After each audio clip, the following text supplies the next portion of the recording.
அனைத்து இந்திய அண்ணா திராவிட முன்னேற்ற கழகம். வளர்க தமிழகம். வணக்கம். இது கேள்விக்களம். சொத்து குவிப்பு வழக்கில் 4 ஆண்டு கால சிறை தண்டனையை முடித்துவிட்டு இன்றைக்கு தமிழ்நாடு திரும்பியிருக்கிறார் திருமதி சசிகலா. இந்த நிகழ்வு என்பது அவரது ஆதரவாளர்களால் கொண்டாடப்படுகிறது. ஆயிரக்கணக்கானவர்கள் அவரை வழிநெடுகிலும் அவரது ஆதரவாளர்கள் வரவேற்றிருக்கிறார்கள். தொடர்ந்து அரசியலில் ஈடுபடுவேன், அடக்குமுறைக்கு அடிபணிய மாட்டேன், பொது எதிரியை வீழ்த்துவதற்காக அஇஅதிமுகவினர் ஒன்றுபட வேண்டும் என்கிற ஒரு கருத்தை சொல்லியிருக்கிறார். இது நம் முன்னே பல கேள்விகளை எழுப்புகிறது. அஇஅதிமுக கட்சி கொடியை அவர் கட்டி வந்தார் அந்த காரில். அதற்கு அஇஅதிமுக தரப்பில் டிஜிபியிடம் அமைச்சர்களே சென்று புகார் தெரிவித்த பிறகு காவல்துறை சார்பில் அறிவுறுத்தப்பட்டு அந்த கொடியை அவர் அகற்றியிருக்கிறார். அதாவது அவர் காரை விட்டு இறங்கி இன்னொருவர் காரில், அதிமுக உறுப்பினர் அட்டை வைத்திருக்கக்கூடிய ஒருவரது காரில் அவர் ஏறியிருக்கிறார். இது அதிமுக கொடியை கட்டுவதற்கு அதிமுக உறுப்பினராக சட்டப்படி தான் இல்லை என்று அவர் ஒப்புக்கொண்டதன் அடையாளமா, அல்லது சென்னை சென்றாக வேண்டும், இங்கே நடுவழியில் பிரச்சனை எதுவும் செய்து கொள்ள வேண்டாம் என்கிற ஒரு அம்சமா என்பது முதல் கேள்வி. ஊழல் வழக்கில் தண்டனை பெற்று வரக்கூடிய ஒருவருக்கு இத்தனை பெரிய வரவேற்பை அளிப்பது என்பது தமிழக அரசியல் எங்கே போய்கொண்டிருக்கிறது? தமிழகத்தில் ஊழல் எதிர்ப்பு என்பது ஒரு அம்சம் இல்லையா? ஜெயலலிதா அவர்களுக்கும் இப்படிப்பட்ட ஒரு வரவேற்பு தான் விமான நிலையத்திலிருந்து போயஸ்கோட்டன் வரையிலும் தரப்பட்டது. இது என்ன மாதிரியான அரசியலை நோக்கி தமிழ்நாட்டு சென்று கொண்டிருக்கிறது என்பது இன்னொரு கேள்வி. மூன்றாவது, பொது எதிரி என்று திமுகவை சொல்வதன் மூலமாக, மறைமுகமாக திமுக ஆட்சிக்கு வரக்கூடாது என்று சொல்வதன் மூலமாக அதிமுக தொண்டர்களிடம் அனுதாபம் தேடுகிறாரா? முதலமைச்சர் எடப்பாடி பழனிசாமி ஆளுமையா, அல்லது அந்த ஆளுமைக்கு சவால் விடக்கூடிய ஆளுமையாக சசிகலாவின் இன்றைய வரவேற்பு இருக்கிறதா? இதை பற்றியெல்லாம் விவாதிக்கப் போகிறோம். நம்மோடு திராவிட இயக்க சொற்பொழிவாளர் திரு நாஞ்சில் சம்பத், சசிகலா அவர்களின் ஆதரவாளர் திரு தேனி கர்ணன், அஇஅதிமுகவுடைய பேச்சாளர் திரு புதுக்கோட்டை சீனிவாசன், பத்திரிகையாளர் திருமதி லக்ஷ்மி சுப்பிரமணியம், அரசியல் விமர்சகர் திரு ரவீந்திரன் துரைசாமி. நான் முதற் பார்வை உங்கள் அனைவரிடமும் கேட்கணும். திரு நாஞ்சில் சம்பத், பொது எதிரி அப்படின்னு சொல்கிறதும் நான் அடக்குமுறைக்கு அடிபணிய மாட்டேன்னு சொல்கிறதுனா என்ன அடக்குமுறை ஏவப்பட்டுச்சு? எந்த அடக்குமுறைக்கு? ஒரு வழக்கில் தண்டனை பெற்று தமிழ்நாடு வராங்க. அடக்குமுறைக்கு அடிபணிய மாட்டேன் அப்படின்னு சொல்கிறதுனா யாரை அவர் மீது அடக்குமுறை ஏவுறாங்கன்னு சொல்கிறாங்க? மத்திய அரசை சொல்கிறாங்களா, எதிர்க்கட்சிகளை சொல்கிறாங்களா, ஆளுங்கட்சியை சொல்கிறாங்களா? இந்த விடுதலையை நீங்கள் எப்படி பார்க்குறீங்க, இந்த வருகையை? இந்த வருகையில் அதிமுக தொண்டர்கள் மத்தியில் ஒரு புதிய நம்பிக்கையை, ஒரு எதிர்பார்ப்பை, ஒரு கரை கடந்த உற்சாகத்தை தந்திருக்கிறது. அவர்கள் பொது எதிரி என்று பிஜேபி சொல்வதாகத்தான் நான் கருதுகிறேன். ஏனென்றால் அவர் இன்றைக்கு அனுபவித்திருக்கிற எல்லாவற்றுக்கும் பிஜேபி தான் ஆதாரமாக இருந்திருக்கிறது. பெங்களூரில் அவர் பெயரால் வைக்கப்பட்ட போஸ்டர்கள் கர்நாடகத்தை சார்ந்த சில காலிகளால் கிழித்தெறியப்பட்டிருக்கிறது. கிருஷ்ணகிரியிலும் அந்த பாவத்தை செய்திருக்கிறார்கள். ஆகவே அவர் பொது எதிரி என்று குறிப்பிடுவது பிஜேபி கட்சியாகத்தான் இருக்க வேண்டும். அவர் நியாயமான அரசியல் செய்வதாக இருந்தார். அவர் இனி என்ன அரசியல் செய்ய போகிறார் என்பதை பொறுத்திருந்து பார்க்க வேண்டும். ஆனால் அதிமுகவில் அவருக்குத்தான் செல்வாக்கு இருக்கிறது என்பதை அவர் இன்றைக்கு நிரூபித்து விட்டார். பொது எதிரி பிஜேபின்னு அவங்க சொல்கிறாங்கன்றதுக்கு என்ன ஆதாரம்? ஒரு சொல் அவர் பொது எதிரின்னு பாஜகவை மறைமுகமாகவோ நேரடியாகவோ ஒரு சொல் பிஜேபியை சொல்லலை. ரெண்டாவது, கரைபுரண்ட உற்சாகம் அதிமுக தொண்டர்கள்ட்ட இருக்குன்னு சொல்கிறீங்க. யார் போனாலும் இன்னைக்கு கூட்டம் கொடுக்கிறது. அதிமுகவில் எடப்பாடி பழனிசாமி ஒரு புறத்திலே ஒரு முதலமைச்சராக அவர் பிரச்சாரம் செய்கிறார், அவருக்கும் கூட்டம் கொடுது. மற்ற கமல்ஹாசன் இன்னொரு புறத்தில் ஒரு நடிகர், அவர் போனாலும் கூட்டம் கொடுது. சசிகலா அவர்களுக்கு 4 ஆண்டு காலத்துக்கு பிறகு அவர் வர்றப்ப இயற்கையாக அவருடைய ஆதரவாளர்கள் போய் வரவேற்கிறது இயற்கை தான். இந்த கூட்டத்தில் வித்தியாசம் இருக்கு. காருக்கு முன்னாடி பட்டார்னு போய் விழுறான், ஓடுறான், 500 கிலோ ஆப்பிளை கட்டி தொங்க விட்டுருக்கான். இது ஒரு தன்னெழுச்சியாக தொண்டர்கள் கொஞ்சம் ஆர்வத்தோடும் ஆரவாரத்தோடும் இருக்கிறார்கள் என்பதற்கு அடையாளம். எடப்பாடி பழனிசாமிக்கெல்லாம் அதை எதிர்பார்க்க முடியாது. அவர் ஒரு ஆளுமையாக வளர்ந்திருக்கிறாரு. இன்னைக்கு வந்து வெற்றி நடை போடும் தமிழகம் அப்படின்ற ஒரு முழக்கத்தை அதை நான் 6:15 மணிக்கு கோவை எக்ஸ்பிரஸில் ஏறினேன். எல்லாருக்கும் பத்திரிகை கொடுத்தாங்க, வெற்றி நடை போடும் தமிழகம் ஃபஸ்ட்டு பேஜ். நான் அந்த பயணிகளை பார்த்து கொண்டிருந்தேன். யாரும் அதை பார்க்கவே இல்லை. அந்த முதல் பக்கத்தை படிக்கவே இல்லை. ஆனால் 4 பக்க விளம்பரம் ஓபிஎஸ் கொடுத்துருக்கிறார், அதை படிச்சுட்டு இருக்கான். அதில் அரசியல் இருக்கிறது, இதில் விளம்பரம் இருக்கிறது. மக்கள் ஒரு பரபரப்பு அரசியலுக்கு ஆட்பட்டிருக்கிறார்கள். அதனால் இந்த வெற்றி நடைபெறும் விளம்பரத்துக்கு அரசு பணத்தை செலவழிக்கிறத தவிர்த்தான் நல்லது. திரு கர்ணன், உங்கள் பார்வை என்ன? நீங்கள் எதிர்பார்த்த கூட்டமா, இல்லை பொதுவாகவே ஒரு 4 வருஷத்துக்கு பிறகு ஒரு எதிர்ப்பு வரணும் அப்படின்ற நேரத்தில் இந்த ஏற்பாடுகள் பிரம்மாண்டமாக உங்கள் தரப்பில் செய்திருக்கிறாங்க, சசிகலா ஆதரவாளர்கள் செய்திருக்கிறாங்கன்னு எடுத்துக்கிறதான்னு ஒன்று. இன்னொன்று உங்களை கேட்கணும், அஇஅதிமுக கொடியை கட்டுவதற்கு அவருக்கு அதிகாரப்பூர்வமாக சட்டப்படி உரிமை இல்லை அப்படின்னு அவர் மறைமுகமாக இன்னைக்கு ஒப்புக்கொண்டுட்டாரா? பழனிசாமி அவர்கள் தரப்பு முன்வைக்கக்கூடிய அந்த ஆர்குமெண்ட்டை அவங்க ஏற்றுக்கொண்டுட்டாங்கன்னு போகல.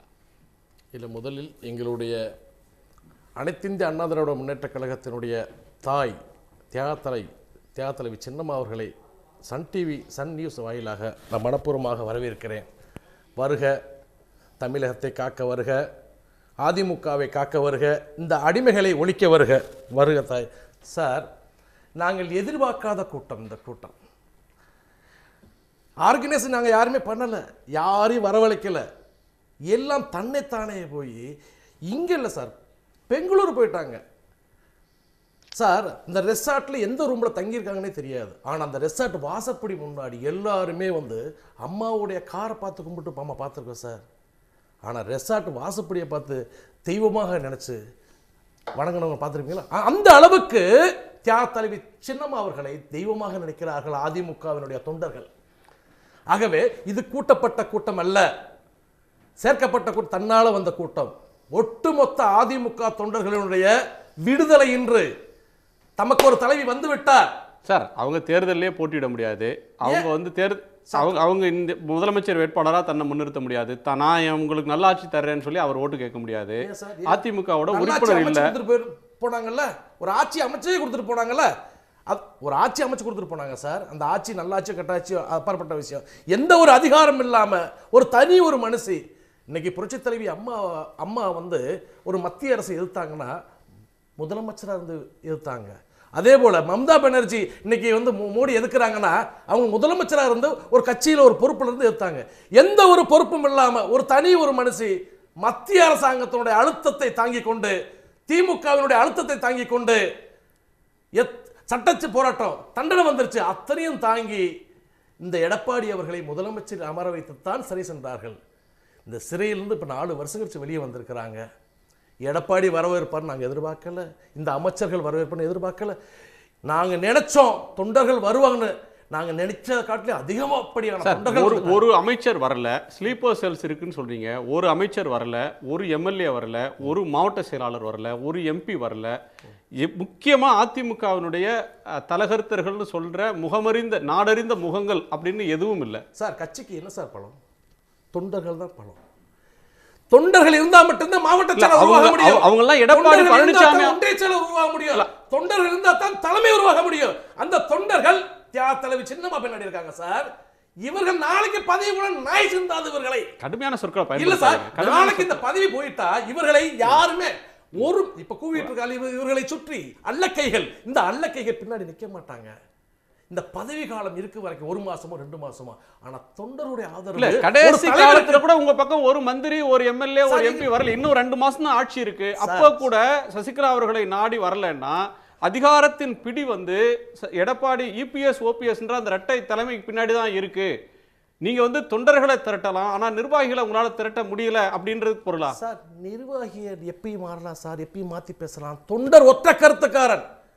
புரட்சி தலைவி அம்மா அவர்களுக்கு அடுத்தபடியாக தியாகத்தலைவி சின்னம்மாவை நினைச்சுக்கிட்டு இருக்கிறாங்க. தொண்டர்கள் தான் தலைமையை தீர்மானிப்பார்கள். சரி, நான் புதுக்கோட்டை சீனிவாசன் அவருடைய கருத்தை கேட்கலாம். உங்க பார்வை என்ன? அதிமுக வந்து யார் பக்கம் அப்படின்னா அதுக்கு இன்னைக்கு விடை சொல்லிடுச்சுன்றது திரு நாஞ்சில் சம்பத், திரு கர்ணன் 2 பேருடைய பார்வையாகவும் இருக்கு. தியாகத் தலைவி என்று சொன்னால் அது புரட்சி தலைவி அம்மா. 1.5 கோடி தொண்டர்கள் அதிமுகவினுடைய தொண்டர்களுக்கு எம்ஜிஆர், புரட்சி தலைவி, இரட்டை இலை, இது 3ம் தான் மிகப்பெரிய போர் ஆயுதம். ஆக அதிமுக தியாகத்திற்கு உரித்தான தலைவர் என்று சொல்லப்படுபவர் ஒரே தலைவர், மக்கள் தலைவி, வங்கக்கடலை துயில் கொள்ளுகின்ற புரட்சி தலைவி அம்மா அவர்கள். அந்த அம்மாவினுடைய மந்திரத்தை உச்சரித்து அதிமுகவுடைய அத்தனை தொண்டர்களும் இன்றைக்கு ஏழை எளிய மக்களுக்கு விழியாக, மனதாக, உயிராக இருக்கக்கூடிய பயிர்க்கடனை தள்ளுபடி செய்துவிட்டு இன்றைக்கு ஏழை பங்காளனாக, பாட்டாளியாக இருக்கக்கூடிய எடப்பாடி பழனிசாமி, துணை முதலமைச்சர் OPS பன்னீர்செல்வம் இவருடைய தலைமையிலே அதிமுக கட்டுக்குலையாமல் கன்னிப்பெண்ணாக அப்படியே இருக்கிறது. இன்றைக்கு சின்னம்மா புரட்சி தலைவி அம்மாவோடு பயணித்த தோழிகளில் ஒருவர்.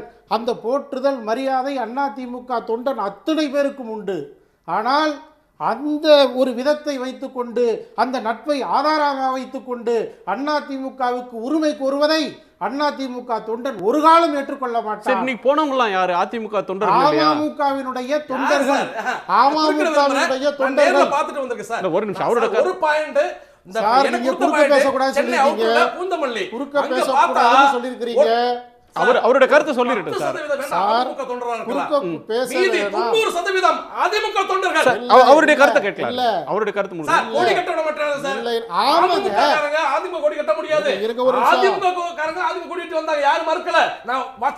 ஒரு நிமிஷம், அவரோட கருத்தை கேட்டு முடிச்சிட்டோம். அதிமுக கொடியை பயன்படுத்தக்கூடாது அப்படின்னு உச்சநீதிமன்றத்தில் நிலுவையில் இருக்கு வழக்கு. வழக்க முடிங்க. கட்சிக்கு உங்களுக்கு எந்த உரிமையும் இல்ல. இன்னைக்கு அமைச்சர்ல இருந்து கடைக்கோடி இன்னைக்கு வந்த யாருமே அதிமுக உறுப்பினர்களே இல்லன்றீங்க. அவரை வரவேற்க அவங்க அமமுகன்னு ஒரு கட்சியை ஆரம்பிச்சு கட்சி அதிமுகவினுடைய வேட்பாளர்களை எதிர்த்து களத்திலே வேட்பாளர்களை நிறுத்தியதற்கு பிறகு, அமமுக இயக்கம் தொடங்கியதற்கு பிறகு, RK நகரில் சட்டமன்ற உறுப்பினராக அவர் அமமுகவாக மாறியதற்கு பிறகு அதிமுகவிற்கும் அவர்களுக்கும் என்ன சம்பந்தம்? கர்ணன் வேற ஆர்கியூமெண்ட் வைக்கிறார். வந்தவங்க எல்லாம் அமமுகவும் உண்டு, ஆனா அதை கடந்து அதிமுக தொண்டர்களும் வந்தாங்கன்றார். பிடிப்பு அங்கதான் இருக்கு. சரி, சத்தியம் பண்ணி சொல்றேன், வெரிஃபிகேஷன் பண்ணிக்கிறோம். வெரிஃபிகேஷன் பண்ணி பாருங்க. ஒரு நிமிஷம், சம்பத் தொண்டன் எடப்பாடி பழனிசாமி OPS பின்னால் அணிவகுத்து நிற்கிறார். ஒரு நிமிஷம், என்ன 2 மாசத்துல சம்பத் நீங்க கூட சப்போர்ட்டா பேச மாட்டீங்க. இப்ப பேசுறீங்களே இந்த எடப்பாடிக்கு OPS ஒரு 2 மாசம் ஆட்சி பண்ண நீங்களே பேச மாட்டீங்க. சின்னம்மா பின்னாடி அணிவகுத்து காத்திருக்கீங்க நீங்க. சார், ஏழைகளின் தலைவன் எடப்பாடி பழனிசாமி எங்களுக்கு முதலமைச்சரா இருக்கிற பொழுது நாங்க அணிமாற வேண்டிய அவசியம் இல்லை. சரி, ஒரு நிமிஷம். திரு சம்பத்தோட கருத்தை கேட்கல. திரு சம்பத் குறுக்கிட. அதாவது அமைச்சர்கள் வரவில்லை, அதிகாரத்தில் இருக்கிறவர்கள் வரவில்லை, சட்டமன்ற உறுப்பினர்கள் வரவில்லை. ஆனால் அவர்களுடைய கள்ள மௌனம் விவாதத்திற்குரியது. எதிர்வினையாற்றினார்களா? இல்ல சார், டிஜிபி ஆபீஸ்க்கு அமைச்சர்களே போறாங்க, மூத்த நிர்வாகிகளுக்கு பென்ஷன் கொடுக்குறாங்க. அது எப்படி மௌனமாகும்? அது எவ்வளவு பெரிய கேவலம். அது கவர்னர் முன்னால் விசுவாச பிரமாணம் எடுத்துக்கொண்டு த ஹானரபிள் மினிஸ்டர் தனக்கு கீழே இருக்கிற டிஜிபி இடத்தில் கொண்டு மனு கொடுக்கக்கூடிய அலங்கோலத்தை இதற்கு முன்னால் இந்தியாவில் எங்காவது கேள்விப்பட்டிருக்கிறீர்களா? உனக்கு தொண்டர் பலம் இருக்குமானால் நீ நேரடியாக இதை எதிர்கொள்ள வேண்டாமா? ஒலிபெருக்கிக்கு முன்னால் நின்று கத்துவதா பலம்? இல்லை. இவர்களுக்கு ஆண் பலமும் இல்லை, இவர்களுக்கு ஆண்மையும் இல்லை என்கிற அளவுக்கு அவர்களுடைய நடவடிக்கைகள் இன்றைக்கு அமைந்திருக்கிறது. கடும் சொற்களை பயன்படுத்துறீங்க. நான் என்ன கேட்கிறேன், ஒரு கருத்து தானே, அவங்களுக்கு பக்கம் செல்வாக்கு இல்லைன்னு சொல்றீங்க, அவ்வளவுதானே. அது ஒரு நான் என்ன சொல்றேன், இந்த கள்ள மௌனத்திற்கு என்ன பொருள் காணுகிறீர்கள்? நீங்க ஒரு ஊடகத்தில் யார் மௌனமா இருக்கா? எடப்பாடி பழனிசாமி 100% அதிமுக இடம் இல்லைன்னு எடப்பாடி பழனிசாமி டிக்ளேர் பண்ணிருக்காரு. அடுத்து ஜெயக்குமார் பேசுறாரு, செங்கோட்டையன் வந்து கருத்து சொல்லாம இருக்கிறாரு. மீதி ஆட்கள்னு பாத்தீங்கன்னா சொன்னா தங்கமணி அந்த டிஜிபி ஆபீஸ்க்கே போய் ஒரு அமைச்சர் சொல்றாரு, திண்டிவனத்தில் சண்முகம் சொல்றாரு, திண்டிவனத்தில் இருந்து ஒரு ஆளு, ராயபுரத்துல இருந்து ஒரு ஆள், வேற யார் பேசுறாங்கன்னு கேக்குறேன். எல்லாரும் பேசுறாங்க. யாரு பேசுறாங்க? ஈக்யூ கொசுக்கும் பயப்பட வேண்டியதில்லை என்ற கருத்து அமைச்சர் முதற்கொண்டு தொண்டன் வரையும் சொல்றாங்களே சார், அப்புறம் என்ன? சரி, மற்ற 2 பார்வையை நான் கேட்டு வந்துடுறேன். திரு லக்ஷ்மி கிட்ட 2 விஷயம் கேட்கணும். இன்னைய வரவேற்பு அப்படின்றது பொதுவாக இந்த மாதிரியான பெரும் நிகழ்வுகளுக்கு மிகப்பெரிய அளவில் ஏற்பாடுகள் பிரம்மாண்டங்கள் நடக்கிறது இயற்கை. இது வந்து 2 ஆர்குமெண்ட் இருக்கு. அதிமுக தொண்டர்களே போகலன்னு திரு அதிமுகவோட பேச்சாளர் சொல்றார். இல்ல அதை தாண்டி வந்திருக்காங்க, அதிமுக தொண்டர்களுடைய நம்பிக்கையாக சசிகலா அவர்கள் இருக்கிறாங்கன்றது திரு கர்ணன் அவருடைய பார்வை. இன்னொன்று, இவங்க 2 பேரும் பேசாத விஷயம் என்னன்னா, ஒரு சொத்து குவிப்பு வழக்கில் தண்டிக்கப்பட்டு 4 ஆண்டு காலம் சிறைவாசத்துக்கு பிறகு வருவது அந்த கட்சியின் ஒரு தரப்பினரால் கொண்டாடப்படுகிறது. அப்போ தமிழ்நாட்டு அரசியலில் ஊழல் எதிர்ப்பு அப்படின்றது ஒரு இஷ்யூ கிடையாதா? குணா, உங்களோட 2வது கேள்விக்கு முதல்ல நான் பதில் சொல்றேன். ஊழல் எதிர்ப்பு அப்படின்னு நம்ம பேசணும் அப்படின்னா 2014 இதே மாதிரி ஜெயலலிதா இதே பெங்களூர் சிறையில் இருந்து சென்னைக்கு வந்தாங்க. அப்போ ஏர்போர்ட்ல இருந்து போயஸ் கார்டன் வரைக்கும் இதை விட அதிகமா பெரிய பிரம்மாண்ட வரவேற்பு இதே அதிமுகவினர் கொடுத்ததை நம்ம பார்த்தோம். அன்னைக்கு போலீஸ் செக்யூரிட்டி எப்படி இருந்தது, எவ்வளவு பூ வந்து கார்கள் மேல எல்லாம் போடப்பட்டது, எப்படி வந்தாங்க, போயஸ் கார்டன்ல இருந்த கிரௌட் என்ன, எல்லாத்தையும் பார்த்தோம். அதற்கு முன்பு 2001 அவங்களுக்கு டான்சி வழக்குல வந்து தீர்ப்பு வந்து பிறகு வழக்கு முடிஞ்ச பிறகு திரும்பவும் அவங்க பதவி ஏற்கும் போது மீண்டும் அதே போன்ற ஒரு சூழலை வந்து நம்ம பார்த்தோம். அப்ப ஊழலுங்கிறது ஒரு ஒரு இஷ்யூவா இருந்திருக்கு. இருந்தாலும் அது வந்து ஆட்சி மாற்றத்துக்கு ஒவ்வொரு முறையும் வழிவகுத்திருக்கிறது. அல்லது ஊழலை வந்து மக்கள் வந்து ஒரு பெரிய அளவுல எடுத்துக்கல அப்படின்றதை புரிஞ்சுக்கலாம். ஆனா இன்றைக்கு இருக்கக்கூடிய சூழல் என்ன அப்படின்னா, அதிமுகவினர் எல்லோருமே சசிகலாவை ஊழல்வாதி அப்படின்னு சொல்றாங்க. சசிகலா ஊழல்வாதி என்றால் ஜெயலலிதா அல்லாமல் சசிகலா ஊழல்வாதியாக இருக்க முடியாது. ஏன்னா இதுல அமைச்சர்கள் வந்து கம்ப்ளைண்ட்ஸ் கொடுக்குறாங்க, எல்லாரும் அவங்க வந்து சிறைக்கு போயிட்டு வந்திருக்காங்க அப்படின்னு சொல்றாங்க. ஆனா ஒரு ஃபேக்ட வந்து யாருமே திரும்ப திரும்ப பேச மாட்டேங்கிறாங்க. ஏன்னா இந்த வழக்கே ஜெயலலிதா பப்ளிக் சர்வெண்டா இருந்ததன் காரணமாக தொடரப்பட்ட வழக்கு தான். அப்போ சசிகலாவும் ஜெயலலிதாவும் ஒன்று இல்லை அப்படிங்கறத எப்படி பேச முடியும்னு எனக்கு தெரியல. 2வது, இன்றைக்கு சசிகலாவுக்கு கொடுக்கப்பட்ட இந்த வரவேற்புங்கிறது அதிமுகவுல இந்த கல்ச்சர் வந்து எப்போதுமே இருந்திருக்கு. ஜெயலலிதா 91, 96 ஆட்சி காலத்திலும் சரி, அதற்கு பிறகு 2001, 2006 ஆட்சி காலத்திலும் சரி, பிறகு 2011 இருந்து ஜெயலலிதாவினுடைய மறைவு வரைக்கும் எல்லா காலகட்டங்களிலும் இந்த மாதிரியான கூட்டங்களை கூட்டுவது அதிமுகவுக்கு ஒரு பெரிய ஒரு சவாலான ஒரு காரியம் இருக்கல. அப்போ சசிகலாவுக்கு இன்றைக்கு கூடியிருக்கக்கூடிய கூட்டம் ஒரு தமிழக அரசியல்ல இருக்கக்கூடிய ஒரு நபருக்கு கூடக்கூடிய ஒரு கூட்டமாகத்தான் நான் பார்க்கிறேன். இது 2யும் தாண்டி சசிகலாவை பொறுத்த வரைக்கும் இன்றைக்கு அவர் பேசி இருப்பதுதான் ஒரு முக்கிய அம்சம். ஏன்னா நான் ஆக்டிவ் பொலிட்டிக்ஸ்ல இருக்க போறேன்றத அவங்க வந்து தெளிவா சொல்லிட்டாங்க. கண்டெஸ்ட் பண்றாங்க இல்ல வேற யாரையோ முதலமைச்சராக்க போறாங்க அல்லது அதிமுகவை கைப்பற்ற போகிறார்கள் அப்படிங்கிறது எல்லாமே அடுத்தது. சசிகலா தீவிர அரசியலில் ஈடுபட போகிறார் அப்படிங்கிற அந்த ஒற்றை வரிக்கு இன்றைக்கு ஒரு தெளிவான ஒரு பதில் கிடைத்திருக்கிறது. நான் திரு ரவீந்திரன் துரைசாமிகிட்ட கேட்கணும். அதாவது தீவிர அரசியலில் ஈடுபட போவதாக சசிகலா சொல்றாங்க, அடக்குமுறைக்கு அடிபணிய மாட்டேன் அப்படின்னு சொல்றாங்க. ஆனால் அதிமுக வருகிற போது எடப்பாடி பழனிசாமி அவர்கள் அவரால் முதலமைச்சராக்கப்பட்டவர், அவர் எதிர்த்து எந்த சொல்லும் சொல்லலை. ஜெயலலிதா அவருடைய நினைவிடத்தை மூடியிருக்காங்களே அப்படின்னு கேட்கும்போது காரணம் மக்களே அறிவார்கள் அப்படின்னு சொல்கிறாங்க. இன்னொரு பக்கத்தில் நீங்கள் கைப்பற்ற போகிறீங்களா கட்சியை அப்படின்னா அந்த இடத்துல பொறுத்திருந்து பாருங்க அப்படின்னு ஒரு மென்மையான ஒரு அணுகுமுறையை அதிமுகவை கைப்பற்றுறதில்ல அல்லது அதிமுக நான் தான் சொல்கிறதுல அவங்கள்ட்ட தெரியுது. இன்னொன்று, திரு நாஞ்சில் சம்பத் அவர்கள் சொன்னது மாதிரி டிஜிபி ஆஃபீஸ்க்கு அமைச்சர்களே போகிறதுன்றது ரேட்டில் ஆயிட்டாங்க. இவங்களை வந்து அதிமுக யார் பக்கம் நிற்கிறது அப்படின்றதுல இன்னைக்கு விடை கிடைச்சிருச்சுன்னு சொல்கிறாங்க. இப்போ ஒரு பொது எதிரி அப்படின்னு சொல்கிறதும் அதிமுகவில் ஜெயலலிதா வழிவந்தவர்கள் எம்ஜிஆர் வழிவந்தவர்கள் ஒன்றாகணும்னு சொல்கிறதன் மூலமாக திமுக எதிர்ப்புக்கு தான் ஒரு குறியீடுன்னு காட்டுவதன் மூலமாக அதிமுக அனுதாபிகள்கிட்ட அதிமுக தொண்டர்கள்ட்ட அனுதாபம் தேடுவதற்கு திருமதி சசிகலா முயற்சிக்கிறாரா? ஆன்டி மோடி ஆன்டி எடப்பாடி ரெண்டையும் சசிகலா செய்து தான் ஆகணும். அந்த நிர்பந்தத்தை 2 பேரும் கொடுத்தாச்சு. இதில் தப்பி போக முடியாது. Jayalalithaa compulsion anti Modi anti Edappadi. சகோதரர் சம்பத் சொல்கிற மாதிரி அதை ஆன்டி மோடிக்குள்ள வார்த்தையாட்டு அடக்குமுறைங்கிறத எடுத்துக்கலாம். ஆன்டி எடப்பாடியும் பண்ணித்தான் ஆகணும். நீங்கள் வந்து 96 மதிமுக திமுக அந்த பிளவு வந்து உதயசூரியனை மீறி வைகோ வந்து சுமார் 6% ஓட்டு எடுத்தார். அதே மாதிரி இன்னைக்கு ரெட்டேலை மீறி 5.5% ஓட்டு எடுத்திருக்கிறாரு டிடிவி தினகரன். சீமான் 3.8 எடுத்திருக்கிறாரு, இவர் கமலஹாசன் 3.7 எடுத்திருக்கிறாரு. ரெட்டேலைக்கு விழுந்த ஓட்டு 10% அப்படியே உதயசூரியனுக்கு வரலாற்றில் மொத வந்திருக்கு. 96 வரல. 96ல் ரெட்டலைக்கு விழுந்த ஓட்டு உதயசூரியனுக்கு வரல. 43% ஓட்டு தான் ஸ்ட்ரக்சர் வரணும் திமுகவுக்கு. ஆனால் அந்த பழைய டைனமிக்ஸ் எல்லாம் மாறி வட மாவட்டத்தில் தலித் சமூக மக்கள் அப்படியே மிக பெரும் அளவுக்கு உதயசூரியனுக்கு வாக்களிச்சிருக்காங்க.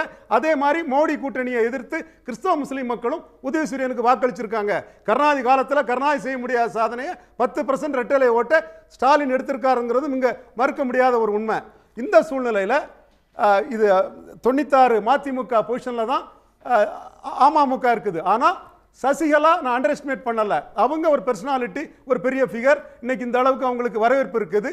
இது இந்த 5.5 எந்த அளவுக்கு உயர்த்துங்கிறதா நம்ம பார்க்கணும். தேனி கர்ணன் போன்றவங்களெல்லாம் அவங்க அகாமடேட் பண்ணதுக்குள்ள வாய்ப்பு இருக்குது. ஆளுமன்னா திவாகரன் இவங்களெல்லாம் அகாமடேட் பண்ண வேண்டிய சூழ்நிலையும் அவங்களுக்கு இருக்குது.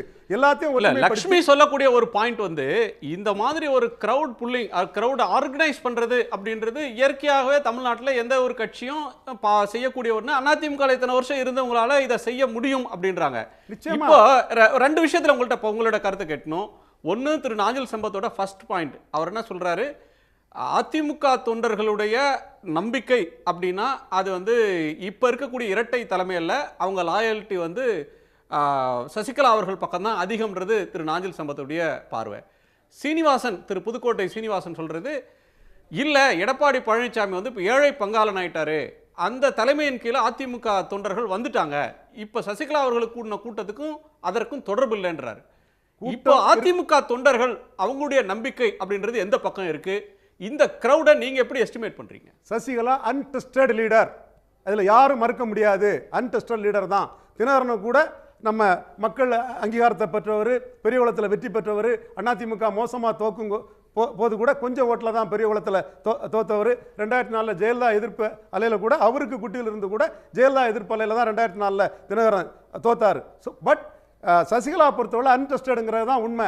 சசிகலா படத்தை போட்டு தினகரன் 5.5% ஓட்டு எடுத்திருக்கிறாப்புல. சசிகலாவை நீக்கி வச்சுட்டு இபிஎஸ் ஓபிஎஸ் 18% ஓட்டு எடுத்திருக்காங்க. இது வந்து ஆதாரப்பூர்வமான புள்ளி விவரம். இதைத்தான் நம்ம வந்து ஒரு பொலிட்டிக்கல் சினேரியோவில் எடுத்துக்க முடியும். அடுத்தபடியாக நாங்குநேரி விக்கிரவாண்டி தேர்தல் போது நான் சொன்னேன், ஜெயலலிதாவுக்கு என்ன ஆயிரங்காலா, எடப்பாடி முதலமைச்சர் பதவியை வச்சு ஜெயிப்பாருங்கிற சொன்னேன். அதே மாதிரி இடைத்தேர்தல்ல திண்டுக்கல்ல ஆனா வந்து என்னாச்சு, அடுத்த ஆட்சியை பிடிச்சாங்க. நீங்க சொல்ற ஒரே பாயிண்ட் நான் கேட்கணும், ஒரு பாயிண்ட் உங்கள்ட்ட கேட்கணும். சசிகலா அவர்கள் தேர்தலில் நின்று அன்டெஸ்டட் லீடர் நீங்க சொல்றது, தேர்தலில் அவரை முன்னிறுத்தி ஒரு தேர்தலை சந்திச்சு அவர் போய் மக்கள்கிட்ட ஓட்டு கேட்டு நிரூபணமான ஒரு தலைவர் அல்ல அப்படின்னு சொல்றீங்க. இப்போ கேள்வி வந்து அதிமுக தொண்டர்கள் இன்னைக்கு அதிமுக வந்து இணைப்புக்கு சாத்தியம் இல்லைன்னு நீங்க சொல்றீங்க.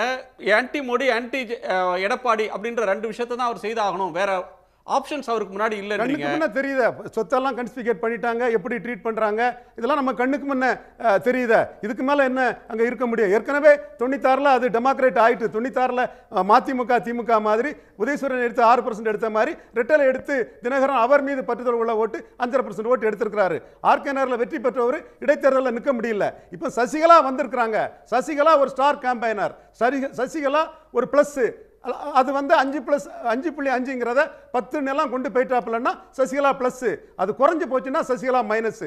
இதுதான் மே மாசம் நமக்கு இதோட விடை கிடைக்கும். சசிகலா பிளஸ்ஸா மைனஸான்னு கேட்குறீங்க. தமிழ்நாட்டில் ஒரு காலகட்டத்தில் மிகவும் ஜெயலலிதா அவர்கள் மறைவின் போது தமிழக மக்களாலும் அல்லது அதிமுக அபிமானிகளால மிகவும் வெறுக்கப்பட்ட ஒரு அரசியல்வாதி. அவருடைய இமேஜ் 4 வருஷத்துல மாறிடுச்சுன்னு அர்த்தமா? நிச்சயமா சாருகாசன் சொன்னது மாதிரி ஆர்கே நகர் எலெக்ஷனோட தினகரன் ஜெயிலுக்கு போயிட்டு வந்தாரு. அப்போ வந்து 50% ஓட்டு எடுப்பாருன்னு சாருகாசன் சொன்னாப்புல. நான் 35% ஓட்டு எடுப்பாருங்கிற கருத்தை நான் சொன்னேன். சாருகாசன் 50% சொன்னாப்புல. ஜெயிலுக்கு போயிட்டு வந்தா ஒரு அனுதாபம் கிடைக்கும், அதுல எந்த இது இல்ல. எதுக்கு போயிட்டு வராங்கன்னு பார்க்க மாட்டாங்களா? என்ன காரணத்துக்காக? மொழி போருக்கு போறாங்களா, விடுதலை போராட்டத்துக்கு போறாங்களா, எதுக்கு போனாங்கன்னு பார்க்க மாட்டாங்களா மக்கள்? நிச்சயமா அவருக்குன்னு ஒரு ஆதரவு தளம் இருக்கு. மோடி எதிர்ப்பாளர்கள் அவர்கள் தமிழ் தேசியவாதிகளாக இருந்தாலும் சரி, என்ன பாருங்க, நாம் தமிழர் சீமான் சிறையில் கொல்ல சதின்னு ஒரு சொல்றாப்புல. சிறைத்துறை வந்து சசிகலாவுக்கு எந்த அனுகூலமும் பண்ணல. 4 வருஷம் முழுமையா ஜெயிலுக்குள்ள இருந்துட்டு வந்தது சசிகலா தான். லாலு யாதவ் ஹாஸ்பிட்டல்ல தான் இருக்கிறாரு. இவர் சௌத்தாலா பரோல்ல வந்துட்டு இருக்கிறாரு. அந்த அளவுக்கு இருந்த போது சீமான் சொல்றதான் கரெக்ட். மோடி கிட்ட எந்த ஒரு லிவரேஜும் கிடைக்கல. மோடி காம்ப்ரமைஸ்ங்கிறதெல்லாம் போய். ஆக அவங்க வந்து மோடி எதிர்க்க வேண்டிய நிர்பந்தம் அவங்களுக்கு வருது.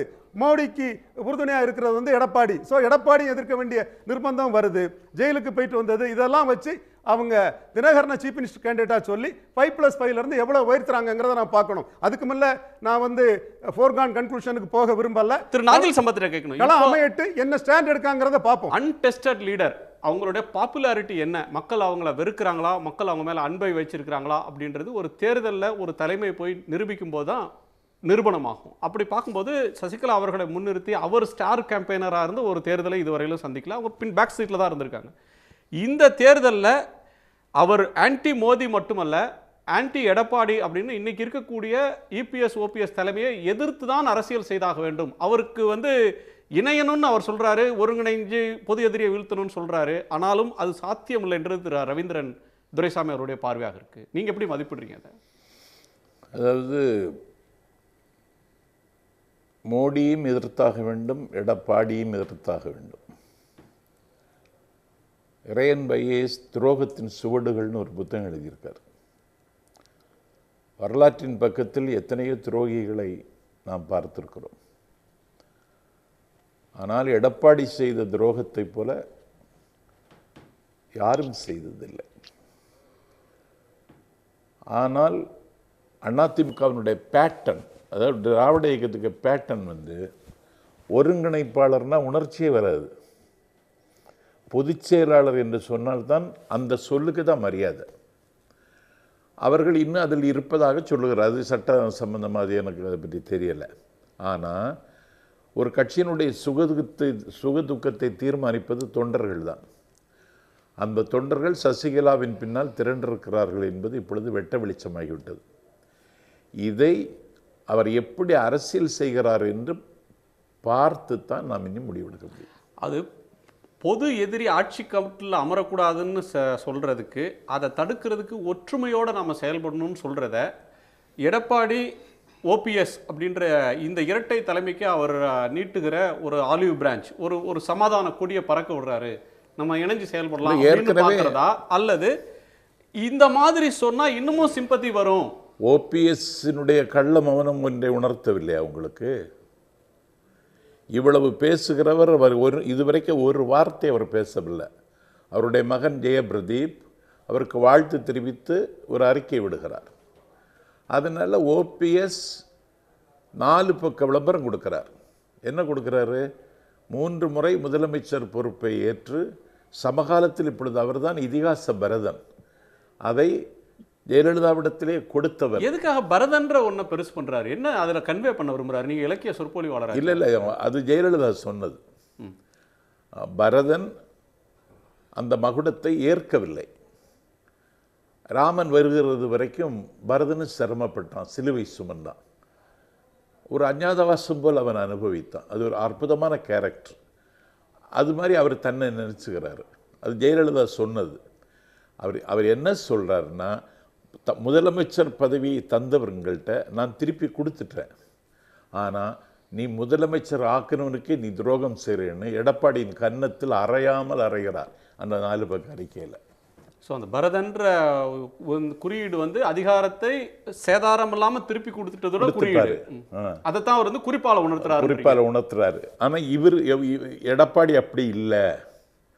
அந்த இடத்தில் அமர வைத்து அழகு பார்த்தவருக்கு நீ ஆப்பு வைக்கிறேன்னு சொன்னால் உனக்கு அந்த தகுதி இல்லை அப்படின்னு அவர் சொல்லாமல் சொல்கிறார்.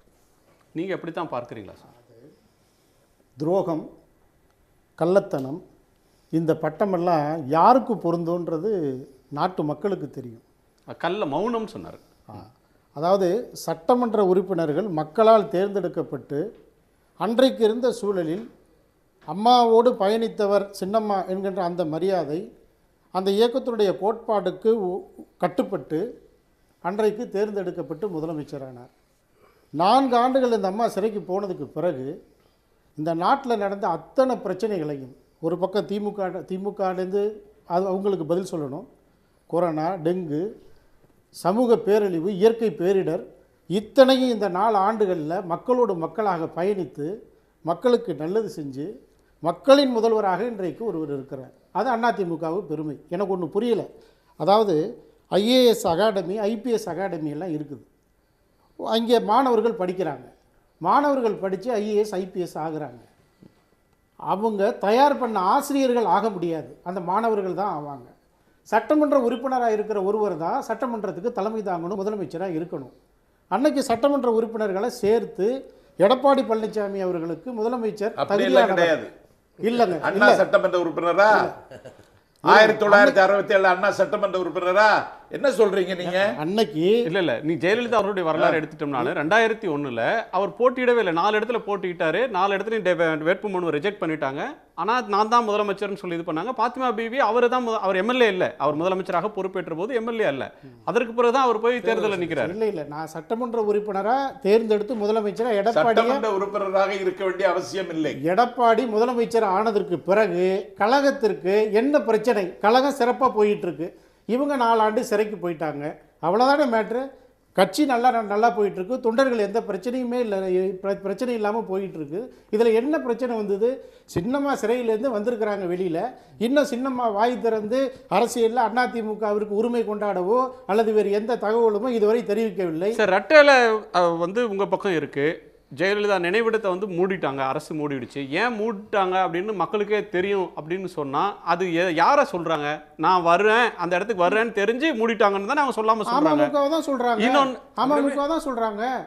இதில் என்ன பிரச்சனை இருக்குது? அவங்க தகராறு பண்ணுவாங்க, வேற ஏதாவது சட்டம் ஒழுங்கு கெடும், இது தேவையில்லாத பிரச்சனைங்கிறதுனால அந்த முன்னெச்சரிக்கை நடவடிக்கை பண்ணியிருக்கிறாங்க.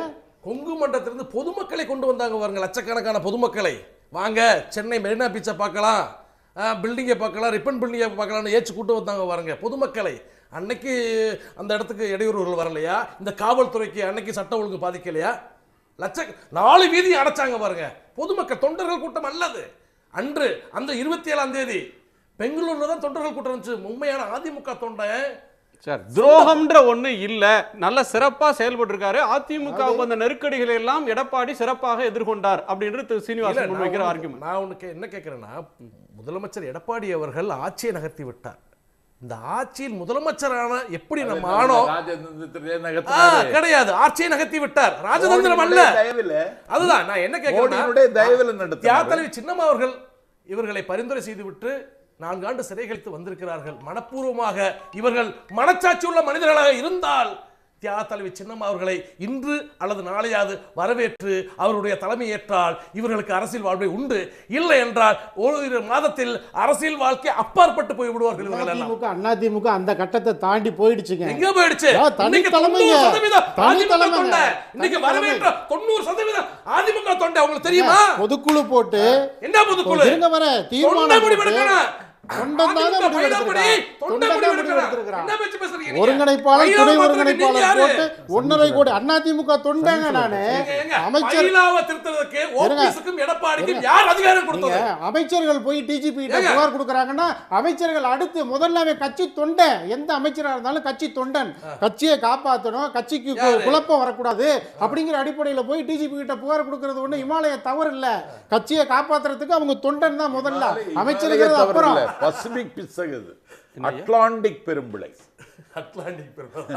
இமாலயத்தில் அதையும் தாண்டி நான் என்ன கேட்கிறேன், மனித வெடி கொண்டு வருதுன்னு சொல்லலாமா ஒரு அமைச்சர்? ஒரு அதிமுக தொண்டர்களை மனித வெடி உண்டா? அதிமுக தொண்டர்கள் அதிமுக ஒரு அமைச்சராக இருந்தாலும் அடிப்படையில் ஒரு கட்சி விசுவாசிகள், கட்சி உறுப்பினர்கள், கட்சிக்கு நெருக்கடி வர்றப்ப கட்சிக்காரன்ற அதுதான் முதல் அம்சம், அமைச்சர்ன்றது 2வது அம்சம் அப்படின்றார் திரு சீனிவாசன்.